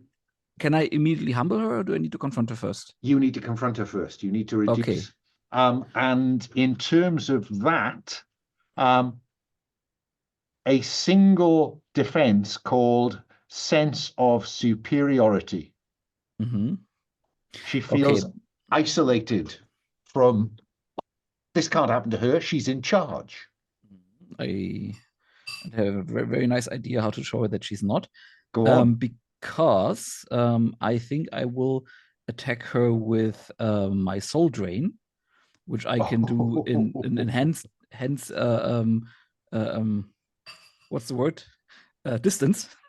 So I go close to her, not even raise a hand, and just like drop my mien, and like with a voice of the Fae and of the old gods and of the Revenant, I just tell her, "You are alone. Your reign is over. You are hurting the land. Step back." Roll plus soul. Yes. With advantage or without? No, not with advantage. I think you Oh yeah, sorry, advantage, because she's just seen her defender Yofor has just been taken out of the picture for a moment. Then let's give me one more. So that's three threes and a 3. So it's a 9 either way. 9. So on a 9, Mhm. you overcome that defense. Now, if someone could help Gwilog get to a 10 plus, he could immediately move to humble her. Yeah, I think it's time Isolde to decide get. whose side he's on. Yeah. I think it's time to get piece of action, but it will go horribly wrong. But yes, seeing the hero take action. What do I want to do? You are the That would help. storyteller. You're the storyteller. Just unleash some story. Translate my story into her pantheon. Just play the bagpipes. Or play the bagpipes. a dirge on the bagpipes. The arrival of the Fae. It's hard to say story and play on bagpipes, but let's connect the both. So because the crowd is like looking at this whole situation, Yes. I think Isolde is going to address the crowd and try to rally them to help Gwilog, and he plays some tune on the bagpipe, and then he starts to recite the story about the evil ruler who is abusing their people and mistreating them and breaking the alliances that has been forged over the decades, and he ends with like, do you people of Stenholm want to rule under such a evil ruler, or do you want to put Elwyn, the rightful ruler, on the throne? Roll plus subtle. Subtle -2 because of my slot, so it's actually flat roll.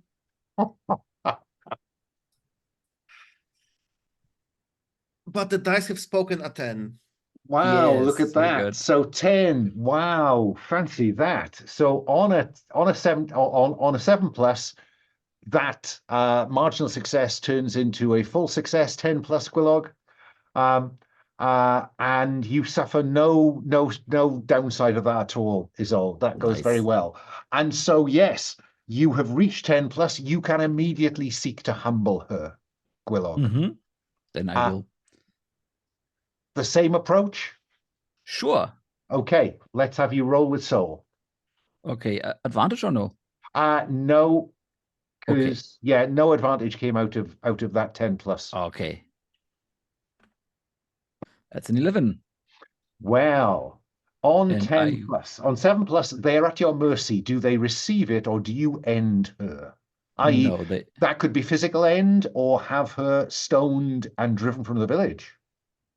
that is not my decision to make.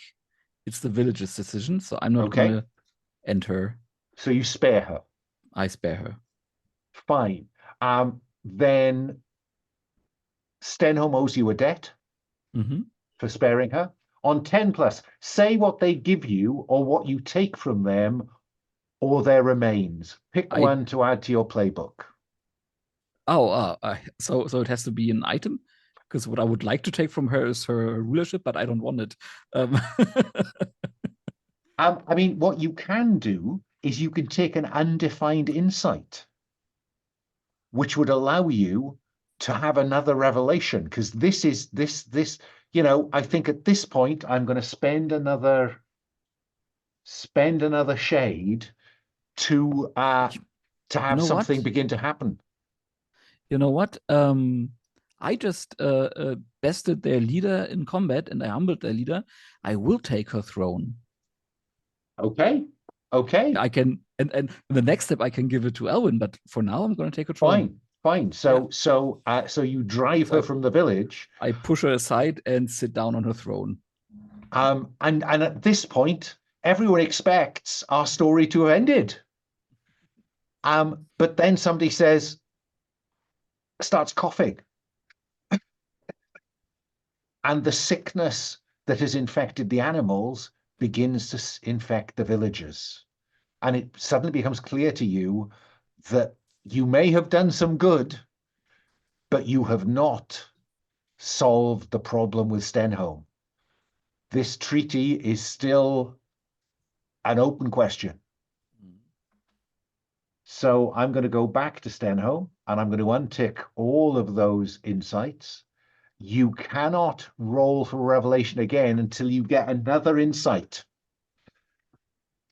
Oh my goodness. Well, look, it is 4 minutes to the hour. I'm feeling better as I play more. So let's rock and roll. I think that, shall we take a short break now while you think about where you're going to go next? Because you may have done some good for Stenholm, but you have not solved the ills that beset it. Okay? Yeah, okay. Shall we come back to the table at about 5 past? Is that long Yes. enough? Sure. Okay, Yeah, so 5 past the hour. So, having deposed the underhand Lady Don Gifu, which nobody seems to have liked her, so that's probably not a bad thing.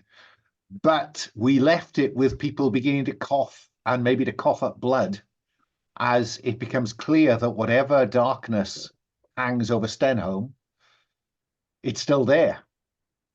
So mechanically, you need to find another insight so you can try to string your narrative together to lead to another door. So my key question is, where are you going to go looking for an insight now? My idea is that now that we've gotten Lady Don Hitu, and we've situated a Gwilog anti-throne, may his reign be eternal, we should now have like full access to everything in Stenholm. So maybe now we could maybe like storm like the the library in the hall and potentially just like get into like the private rooms and see if we can just like find And do you anything. know, if this was a D&D Wizard's Tower, you'd be on the right track. But alas, the hall went up in flames, and there's nobody here who can read and write. Except for Isold. Maybe Isolde, yeah, maybe Isolde as a Christian storyteller. Spent some time as a novice in a monastery where he was taught to read and write. So a fine idea, but I'm afraid the fiction doesn't support it. I think Isold takes a step toward Gwilog sitting at the throne that is outside of the hall. He like kneels and he says, Lord Gwilog, may I suggest that we should question your loyal hunter about the things we have encountered in the forest, so that maybe he can shed some light on this. Because yes, Iofur has finally dragged himself out of this pothole that Kola had spotted or prepared, and he's looking very sheepish and rather nervous. Who's going to have a word, or is it Gwilog? Is it Isolde? Is it Kola? Who's going to have a word? Well, Gwilog. It's all down to you. Who do you choose to have a word with Iofur? I nod my head and say, "Go on, Isolde." Isolde, what's your line of questioning? I, as player, wanted you to phrase this insight because you didn't have a chance. But if you want to, okay. Well, no, that's a generous offer, Dominic. Do you want Gwilog to have an option on phrasing this any insight you get out of this, or are you content to go to Isolde? No, I'm fine with Isolde having that. I had one. That's all I need. Okay. But thank you. Yeah, the Dark Lady is extending her tendrils. Yeah. Just which Dark Lady? Isolde. You are on the spot as the new chief interrogator for the Lord of Stenholm. And those two warriors, but the two warriors that survived now, of course, will honor the Lord of Stenholm and swear some loyalty to Gwilog. So they're probably holding Iofur. Ah, yeah, and that's how Inquisition was born. Anyway, yeah, I think, I think, I think Isolde, for all the people there. Yeah, I mean, why not? Isolde like stands in front of the two warriors holding Iofor, and he says, Iofor, the hunter, you stand accused of murder of Bedouin that you have dealt this day in the treacherous forests outside of town. What have you to say for your defense? Who told you to do it? The lady, I mean, the former lady Don Gifu, told me that I needed to sacrifice Bedwyr, and he's the only Christian in the village, so no one would miss him.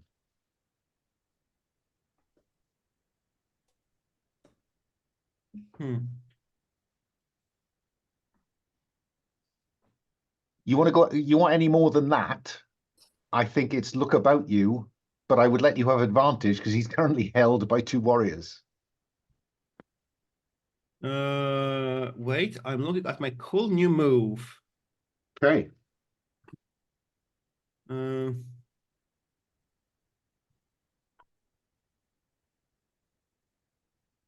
looking at the other questions that I didn't ask.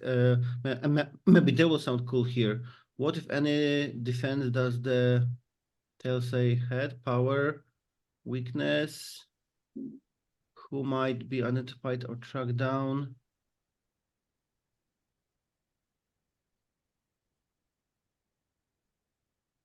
I'm struggling a bit to see that working simply because of the trigger. When you troll through your stories of a dark tale relevant to some horror in the scene. Oh, Don't yeah, know. there's. I suppose there's still Bedwyr's head, but it's probably stretching it. Yeah. So let's go to what was it? Look about you. Doing it with sense. My sense is 1. Let's hope for the best. Oh, look, it's a 5. Let's speedrun toward the end. I don't think we have time. Let's speedrun toward the end.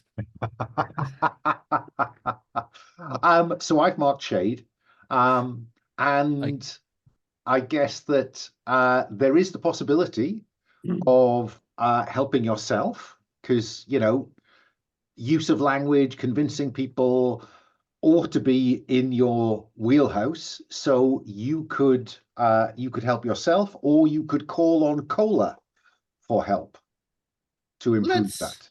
Let's help myself. Let's help myself. Okay. It is relevant, I think. Ask your patron for help, and sorry, it shouldn't say pick one now. It should say and owe your patron a debt. So owe your patron a debt. I can't imagine what your favor's looking like. The Christ God must be getting really pissed off with you. And you yeah. can roll one or both of those dice. Let's roll both because they were both 2. So how worse can it be? Oh, we arrived at an 8 this time. That's fine then, isn't it?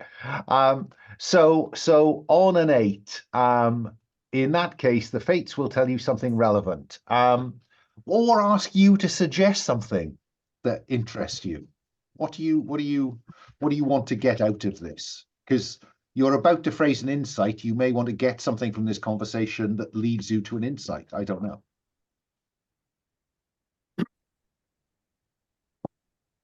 I have no idea how we're gonna phrase this insight, but I know where do I, Pavel, want to point the finger.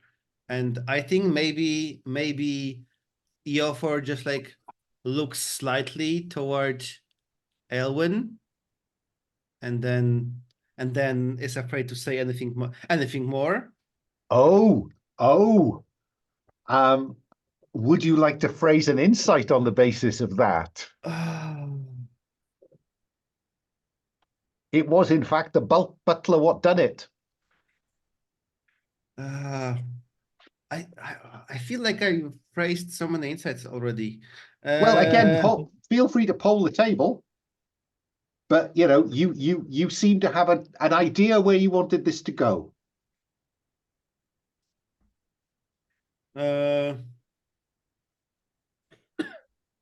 Oh, you have to phrase this. I think I'm going to phrase it that since I really like the idea that Elwyn is the heir to whoever ruled Stenholm before, maybe let's phrase it like it's about the old blood or something like this.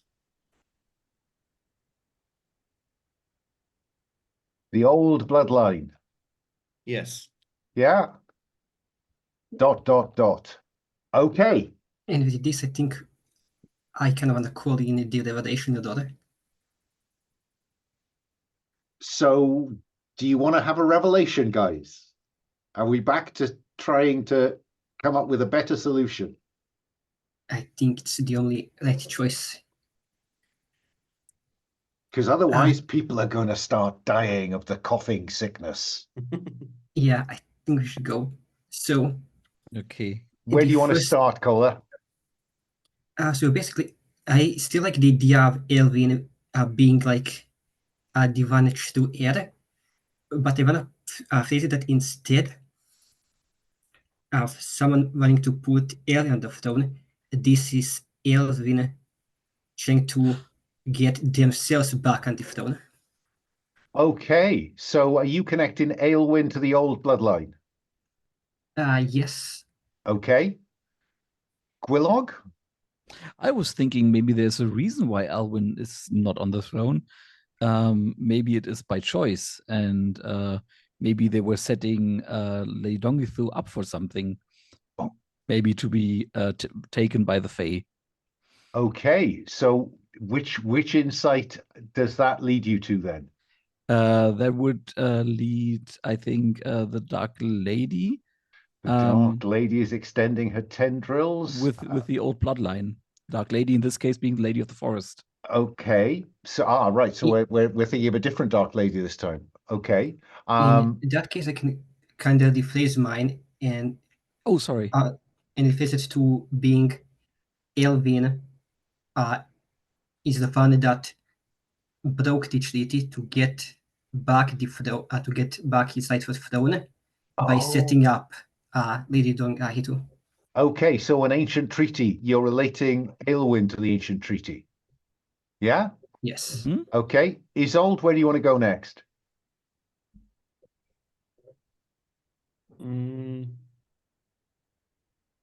You can, by the way, afford to ignore one of them this time round because you'll get to -3 to +3 without having to use them all. The idea I was building doesn't fit this storyline, so I have to start over. Where were you aiming to get to? I was aiming that the actual treaty was between the Water Fae and the Forest Fae. Oh, right. And then building on that one. Well, you can still get there, can't you? Yeah, I think we could still get there. Potentially, it was between those two, but Elvin just broke it still. Yeah, I mean, interfered with it. Yeah, I go for that. Let me come back round to Gwilog then.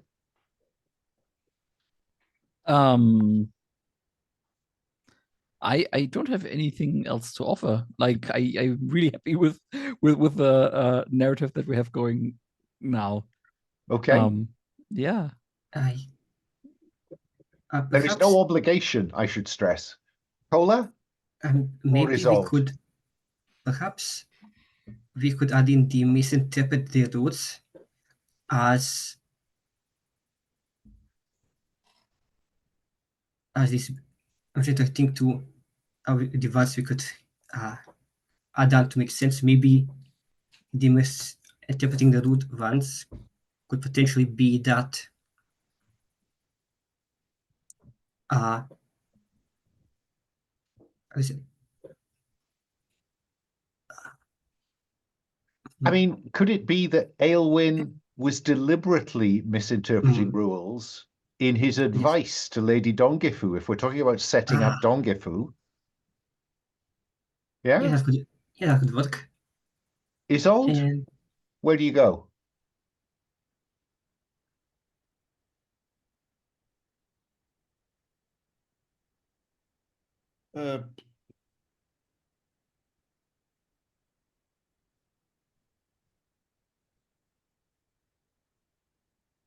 I got lost in what is our current story. Okay. Storyline. So okay. I cannot What I think we've got so far is that Aelwyn is the old bloodline, and that in some way he has misinterpreted what he knew deliberately to mislead Dongifu to break an ancient treaty.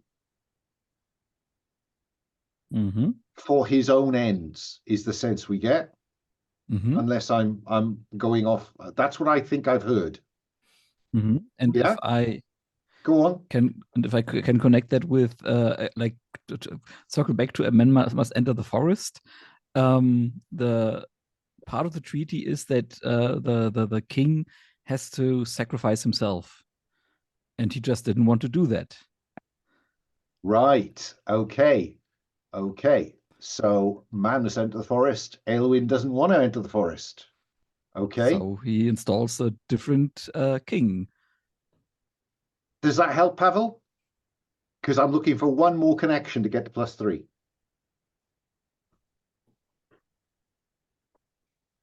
Change fruit or broken promises. I feel like the broken promises is already there in play from what we described. Well, because you can hit the nail twice. Because Aelwyn was manipulating Lady Dongifu to not fulfill the promise. Yeah, because he will have owed her loyalty. But clearly wasn't loyal. Okay. So does this then identify the darkness which you think you must confront? Which now is Elvin, I think. It's Aelwyn now, isn't it? Okay. So Aelwyn is looking on disinterestedly at this point. He's letting all this play out, and he's thinking, well, they're not going to stay. They'll move on. And then the people will need to look to someone like me, perhaps. Well, then, Isolde, I think, took the responsibility of failing miserably on the last revelation. So it's down to Gwilog or Cola to roll 2d6 and add 3 to it. Does that new word of Stenholm want Dishonor? I think since I'm brimming with purpose, I should do that. Okay, let's hope that purpose overflows in the right direction. Well, it's an 8. That's an 8. Well, that's kind of good enough, isn't it? So on an 8, right. So this time you get to frame the scene. Who ought embodies the darkness? I think you've told me it's Aelwyn. Where or when will you confront them or it? Now, in front of everyone, or at some other point? What do we think? Maybe we confront Aelwyn later. I'm thinking that perhaps maybe Aelwyn, in the dead of night, might go to the forest. Oh, toward the site of the ritual, and we confront him there. Okay. Maybe. Okay, so he's going to go to the forest, and you are going to confront him there. I like that. Which name PCs, at least one, will be present in the scene? Does Bedford's head count?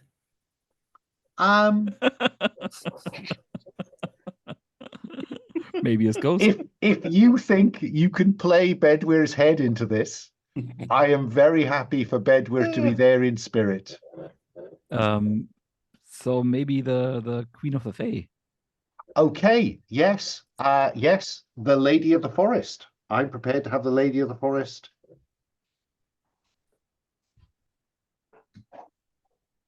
in play. Great.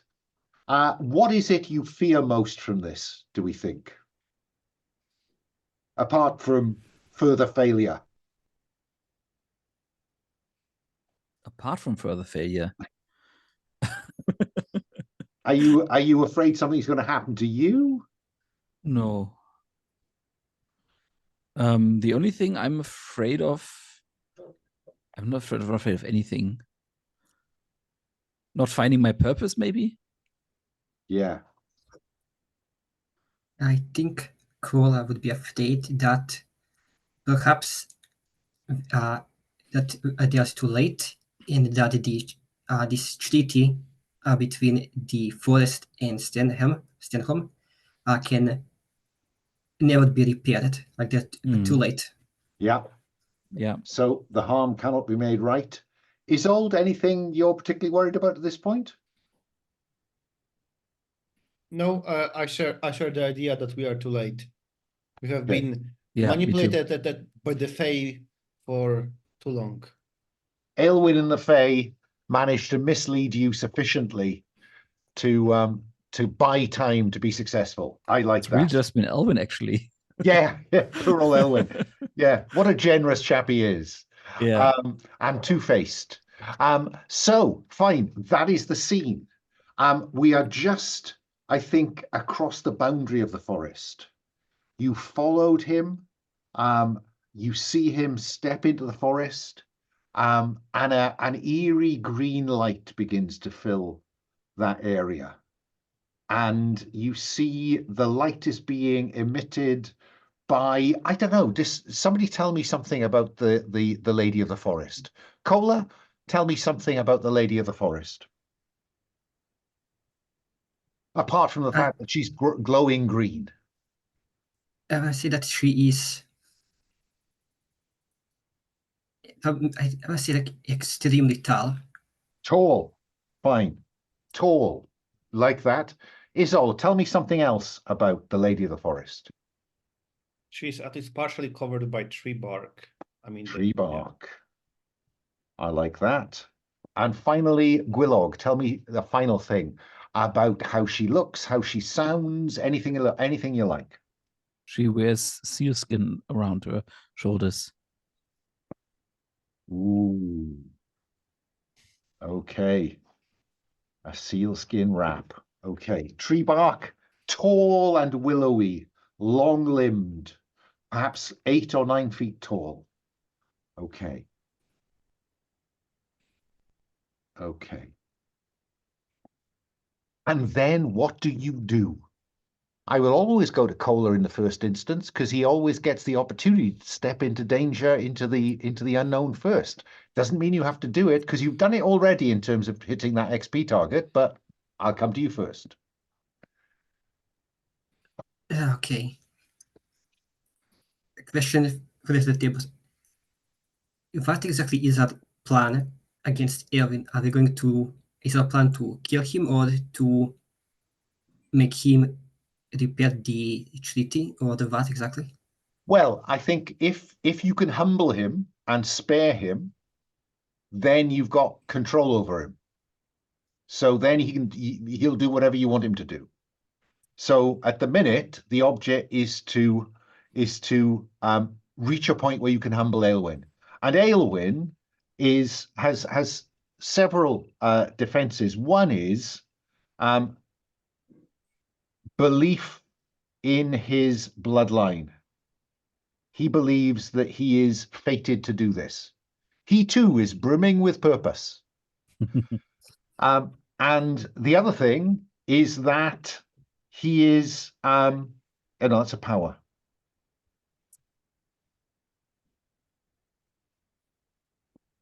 Do you know, I think that's all he's got going for him. Brimming with purpose. In fact, I'm going to use that phrase because it's so good. Brimming with purpose. Okay. Since we need him alive, I think Cola in Do we the. know what his plan is? We don't know what his plan is. We just. Okay. Do we maybe want to try to find out what his plan is? Well, once you humble him, We could humble him. he'll spill. Once Okay. he's humbled, he's at your mercy. The question is, how do you get him there? I was thinking at Cola, because we need him alive, and we need to capture him. Cola is probably thinking of just using the Mask of Darkness that's currently, because it is the night, to just shoot an arrow and just hit him in his leg, just and immobilize him. At least make it very hard for him to get away quickly.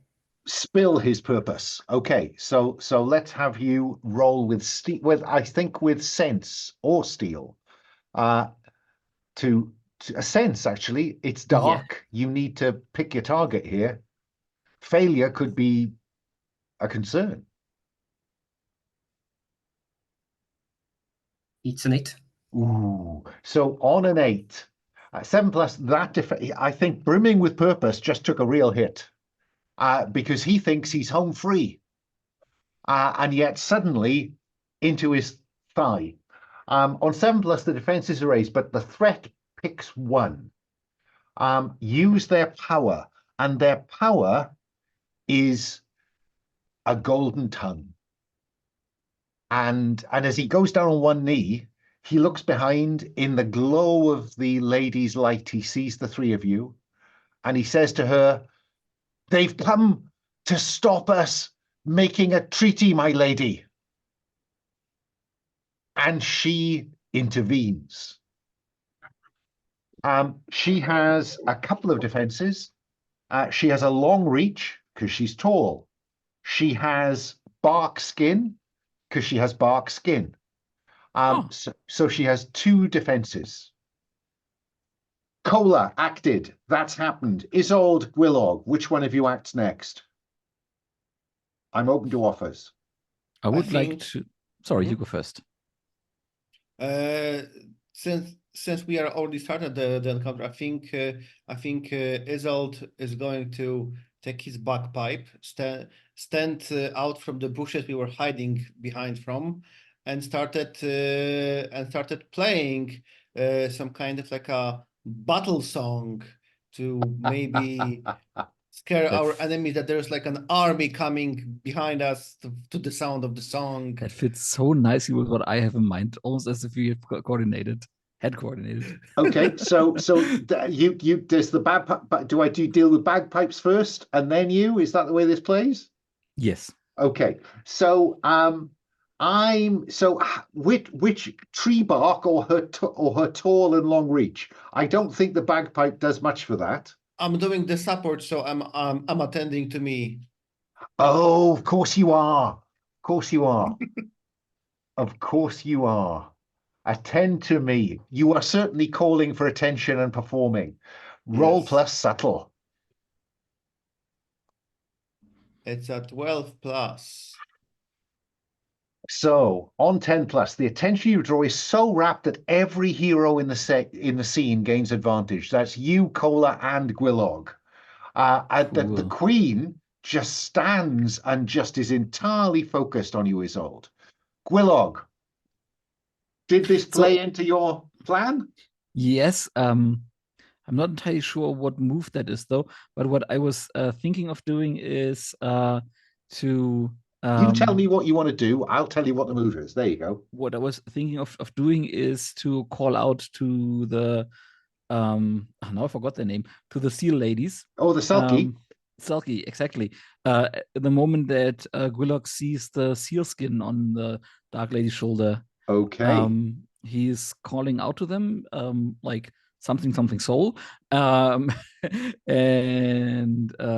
something to the effect of Selkie and the Fae of the Water, come here and assist us and get back your no, not the seal skin. Oh, that's actually very important to them. To get back what is yours, and to get that mortal to follow his part of the treaty. Okay, the way we can do that, I think that this is because look about you invites you to identify a weakness. Hmm. And I think that's what you're That's doing. nice. Yeah. Yes, that sounds good. So you can either roll plus sense to just make that connection, or you can roll plus soul as you appeal to the spirits of the Selkie and the sea and the waters. Which Well, one? if you give me the choice, I'll take soul. Oh, your patron of debt and roll plus soul. Mhm. Oh wow, look at that. Dang. Gosh, all those big numbers. So on that, not only actually you had advantage, you could have rolled a third one, but you can hold that in your back pocket if you like. Okay, gladly. So I think that her weakness is the sealskin wrap. Yeah. How does this put her at disadvantage? It's been a while since we used the special effects budget. How do the spirits of the water interfere on your side? I would assume, or I imagine, like a group of unearthly beautiful naked women coming out of the shadow of the woods behind her, and yeah, like distracting her, and then attacking her to get back that seal skin. That is their goal, and that is the distraction we need. Fine. So she is at disadvantage. Cola, you haven't used the advantage that a bagpipe wielding storyteller brought you. How do you want to use that advantage? Let's see. You need to show that her tree bark skin, she's not covered in it, but she has parts of her body covered in it. You need to either do away with that defense, or you need to somehow negate her long reach. What's your pick? Let's see. It's the dead of night, so we probably brought some like torches with us to be able to see. Well, she's glowing green. Oh yes, it's going to be. In that case, I think I'm just going to use the axe and just chop away at her branch like limbs. Fine. So it sounds to me, are you trying to take off a limb? This Yes. long reach you're looking to. Oh, fine. Yes. So let's see if you can get past that. So you're rolling 3d6, top 2 plus steel with the axe. That's an 8. Wow. Right. So on 7 plus, there is a screech, an unearthly screech, as you sever this willowy limb that's part flesh, part tree, part green plant. And the threat picks one.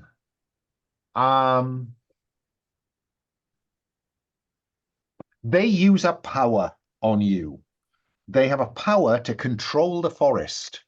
And so roots come out of the ground and immobilize you, forcing disadvantage on you. So that'll cancel an advantage were you to create one, or you will be at disadvantage next time.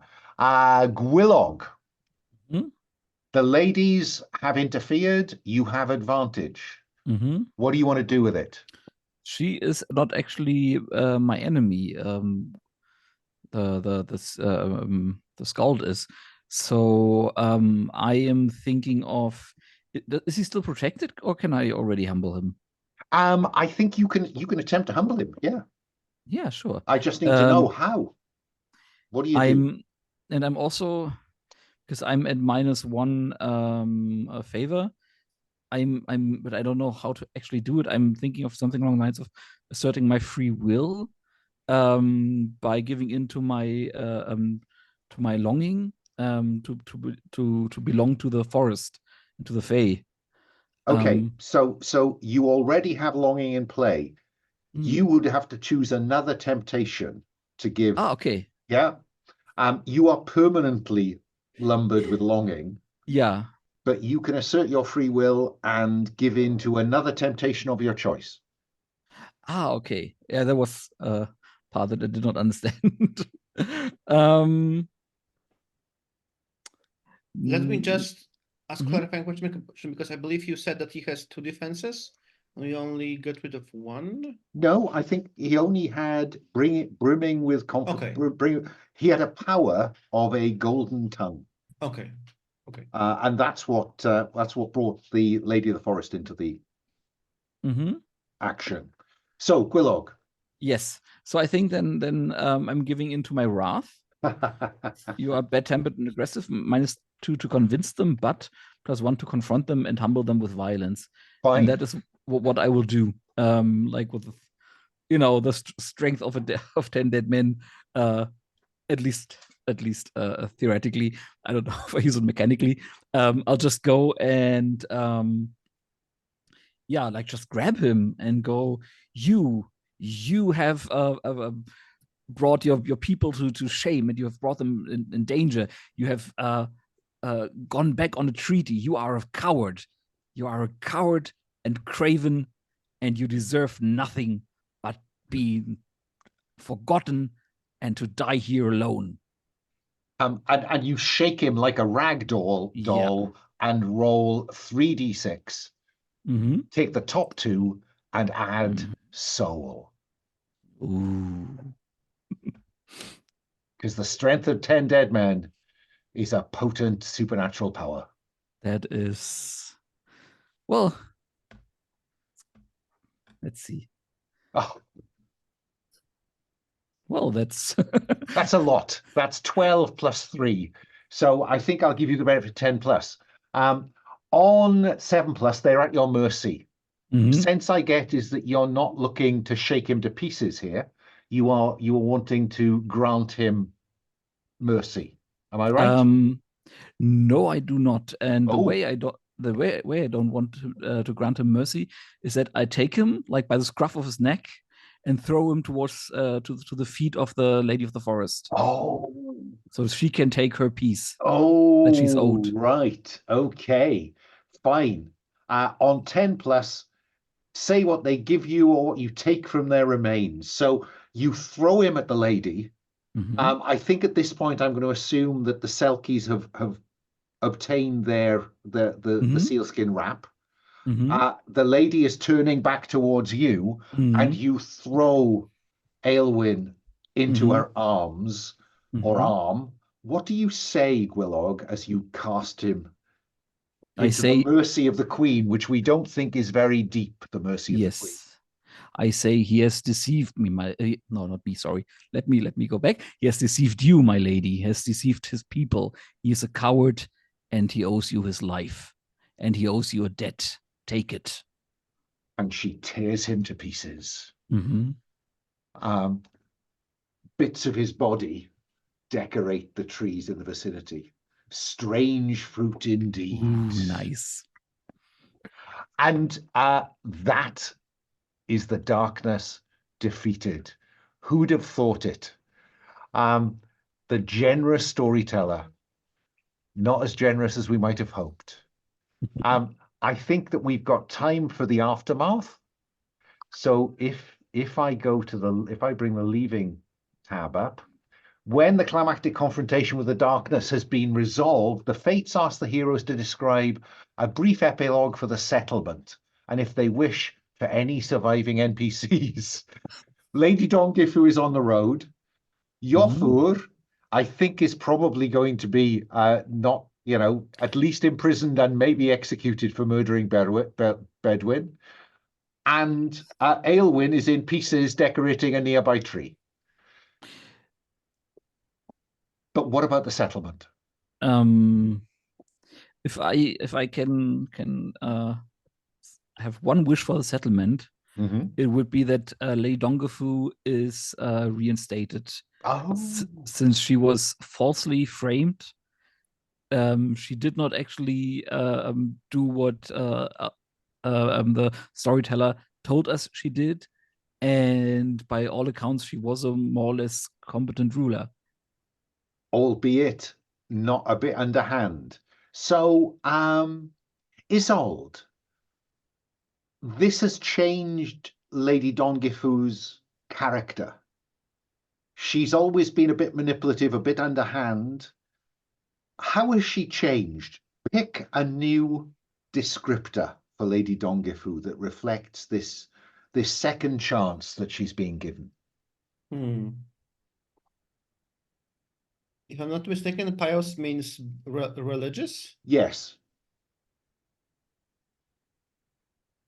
I think it makes sense. Saxons pray to the old gods, yes? Mhm. The formerly underhand Lady Dongifu becomes a believer in the old gods. The hero arrived, dethroned her, and then returned the throne to her. Wow. Kola, anything you want to add as part of our epilogue? What we see or what we hear or what you feel as you leave the settlement of Stenholm?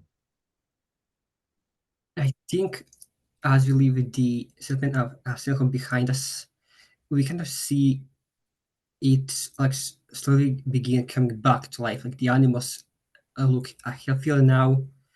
We can see like fish in the estuary and like about animals frolicking about in the woods now. And I think maybe like as like leaving as like we're just taking the scene and like knowing that we helped this town, it's coming back to its former glory. We Yeah. see a hawk just sword in the wood, sword like up ahead, Achilles. I wondered if anyone's going to remember the hawk. I had him in my back pocket as my epilogue, but yeah, no, I think you've covered all the bases there, guys. Just for completeness, so in case we ever come back together, you want to carry on using these characters. Can I add one little thing? Oh, you can. And that is also like taking up the thing that she's pious now. Now they know what the treaty was, and she knows that when her time comes, she will have to go into the forest, and she's okay with that. Yeah, because she knows she's not going to be torn to pieces because she's doing it properly. Yes. And she will live out her life among the Fae while whoever follows in her bloodline continues the good work. No, I like that. So yeah, clear, wearied, and wounded. There's no dying to worry about. We will do a quick round of end of session XP. Starting with our hunter. Yes, you did step into the unknown first, so mark an XP for that. Did you address a challenge with cunning, Kola? I used a pit trap. You did. I dug a hole. Isolde, did you draw risky attention to yourself? You certainly did. Those bagpipes, it's very difficult not to. I did, yeah. And did you address a challenge with knowledge? Yes, you did. You used that new move of yours very effectively, so you get 2 XP. Revenant, did we see the influence of your burden? Yes, I think we did. A longing to get it right, to make a connection with people or maybe with your gods. But so yeah, take an XP for that. And did you address a challenge with kindness? I don't know. What do you think? You brought Lady Dongifu back. Yes. Yeah, and he also spared her when he could adjust. Yes. Take another XP for that. So that's our game. We've got a couple of minutes left. I would like a quick, roses and thorns, I suppose, rather than stars and wishes. But in the order I can see you, let me start with Dom. Any roses, any thorns? I can just quickly go over this in the thought because it's actually the first time in like an actual session of play that I've been asked that. So roses are just like stars. Things that you enjoyed, things you'd like, you can hand a rose to somebody if you thought that they did something particularly nice or good or whatever. So a rose is a good thing that if you were wanting to highlight it, you'd say, oh, that was really good. A thorn is, oh, I wish that, if only. Yeah? Okay. I guess when a rose to both Pavel and Dominic, specifically for like the whole session and the character the player like just as always great stuff, but particularly in the moment when we were going through the woods, and Koala was like just like subtly trying to navigate the forest, make sure that nobody knows we're there. And then right behind Koala, we have Izot just like yanking a branch of a tree, and Gwilok just shouting to the Fae, "Is anyone home?" Speak to me. Es tut mir leid.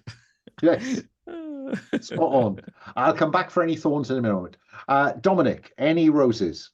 I think my rose would go to the way the storytelling went quite organically, like just like it's quite self-absorbed of me, but I really enjoyed the Gulok's arc, and I enjoyed that I didn't plan any of it. It just went the way it went, super organically, which means that the system and the game's tone supported the storytelling in a very, very nice way. And I didn't feel like I had to play against any rules or anything. And in the end, it was like, it's almost like I planned it. Like how he went from a coward to this force of nature that's brimming with purpose. Indeed. Brimming a rose for brimming with purpose. That's that's a good phrase. Pavel, any roses? I really liked how you facilitated our discussion over the clues. Yes. Because I don't have a lot of good experience with this. Usually it's like one person saying it and then everyone else is agreeing, and this time it was more cooperative. Good. So I really enjoyed that. I really No, like that thanks for too. that. That I think it's a key bit of this Mhm. mechanic. I think if it turns out one player just says, "Oh, this is what's happened," it's really dull for everybody else. Yes, I really enjoyed that a lot too. Yeah, I think it helped that instead of like one person just going after an entire, I think this is what happened. We went like back and forth. Okay, one person connects to then the other. I didn't. That's like my first experience with like this Brindlewood Bay, I believe. Type of like clue connecting. So I'm not sure if that's also like just the norm that do in Brindle Bay, where you're supposed to like connect just two clues then pass along. But they do. Yeah, But they do. it's open to interpretation, I'll be honest. I'm not sure it says precisely how that move should be implemented Yeah, but I like how we did it. Where it's just okay, you connect to clues, then the adapter connects to clues. I don't like that because you actually get to build off the like what happened to get instead of just one person like saying everything and then I suppose say people think because maybe like they thought because no one really wants to like be, oh no, my idea is better than yours. So I feel like that it's like a good way like to handle that, just good. connect each part. No, I'd agree. I've played Brindlewood Bay and the Between, and I've run the Between, and in both cases, I think it runs better if there's a bit of structure around that. It can be tricky because in this example, I'm not sure, Pavel, if you had it, you had a distinct place you wanted to get to, and then as the story developed, it got a bit more difficult to get there. But I think the benefits probably outweigh the downs on that. My stars to all of you, not just for rolling with the slight rule tweaks we've worked with as flaws appeared during the play. So my thanks for your patience and willingness to do that. But also, I think all three of you really kind of went for the setting. I thought that you played into the setting really nicely. I couldn't ask for more than that, and dealt with a failed revelation really interestingly, I thought. Because I've never had to deal with that before, and I've in the Between and Brindlewood Bay, we've never failed. But that was really interesting to see how that one played out. So thank you for that. Any thorns? Let me go back round. Dom?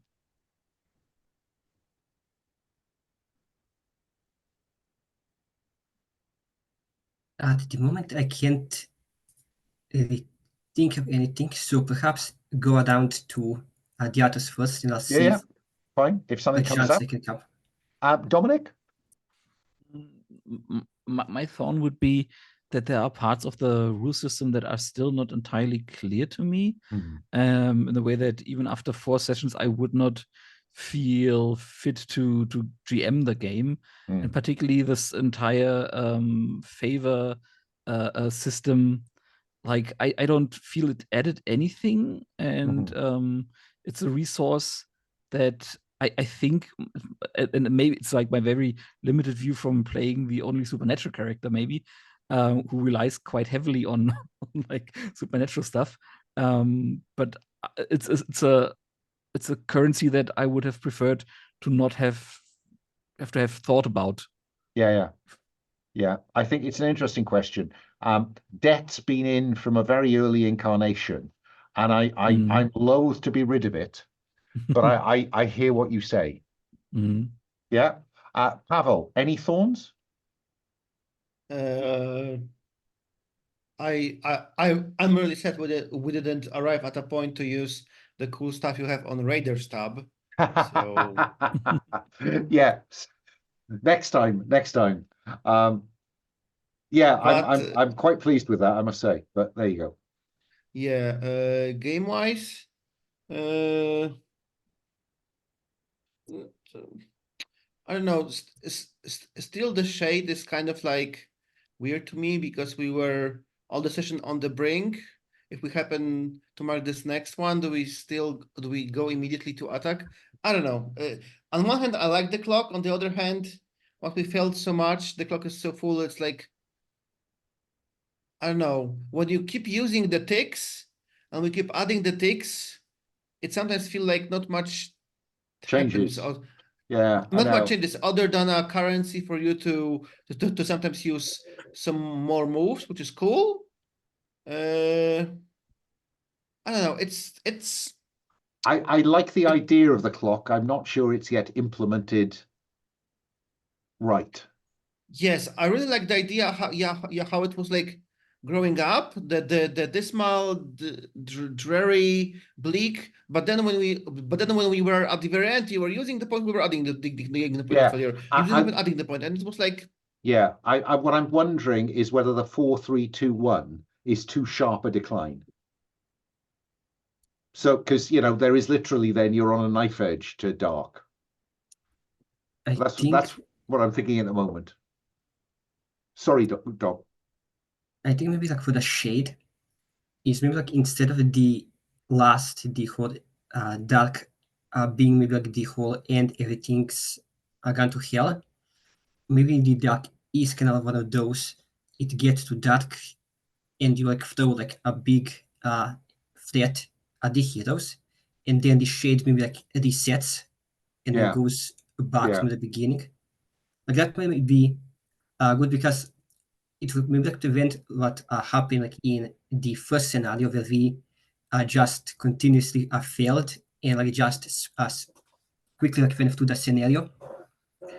So maybe like instead of just being like, okay, we got into this point, this is now the first big confrontation. Instead, it's just okay. Here's the big confrontation, like maybe like a more difficult encounter, like maybe like some kind of mini boss type of thing. Yeah. And then it goes back to a 0 and it builds up again. Okay, I'll give that some thought. Yeah, I mean that's an interesting idea. Because either the clock needs to have more boxes in it, or as you say, you need to reuse some of the boxes you've got. Dominic, were you going to say something? Yeah, just another thought on the whole thing with the patrons and the burdens.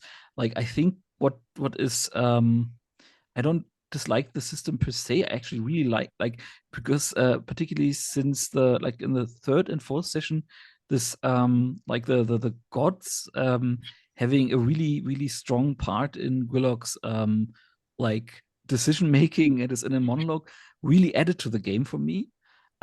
So I think the part of like having to talk to my gods is really good. It's just like this currency that's so maybe like rolling for the favor of the god something without having to juggle coins. Yeah. I take your point. Yeah, it's whether you can keep the narrative weight without having a mechanical weight to back it up. I think that's an interesting question. Mhm. Anyway, okay, so guys, thank you very much. I've had great fun across what was 2 weeks, became 4 weeks. That's brilliant. And I hope to play with all of you again soon. So, Mhm. can I post a video? Yeah, of course. Oh, yes.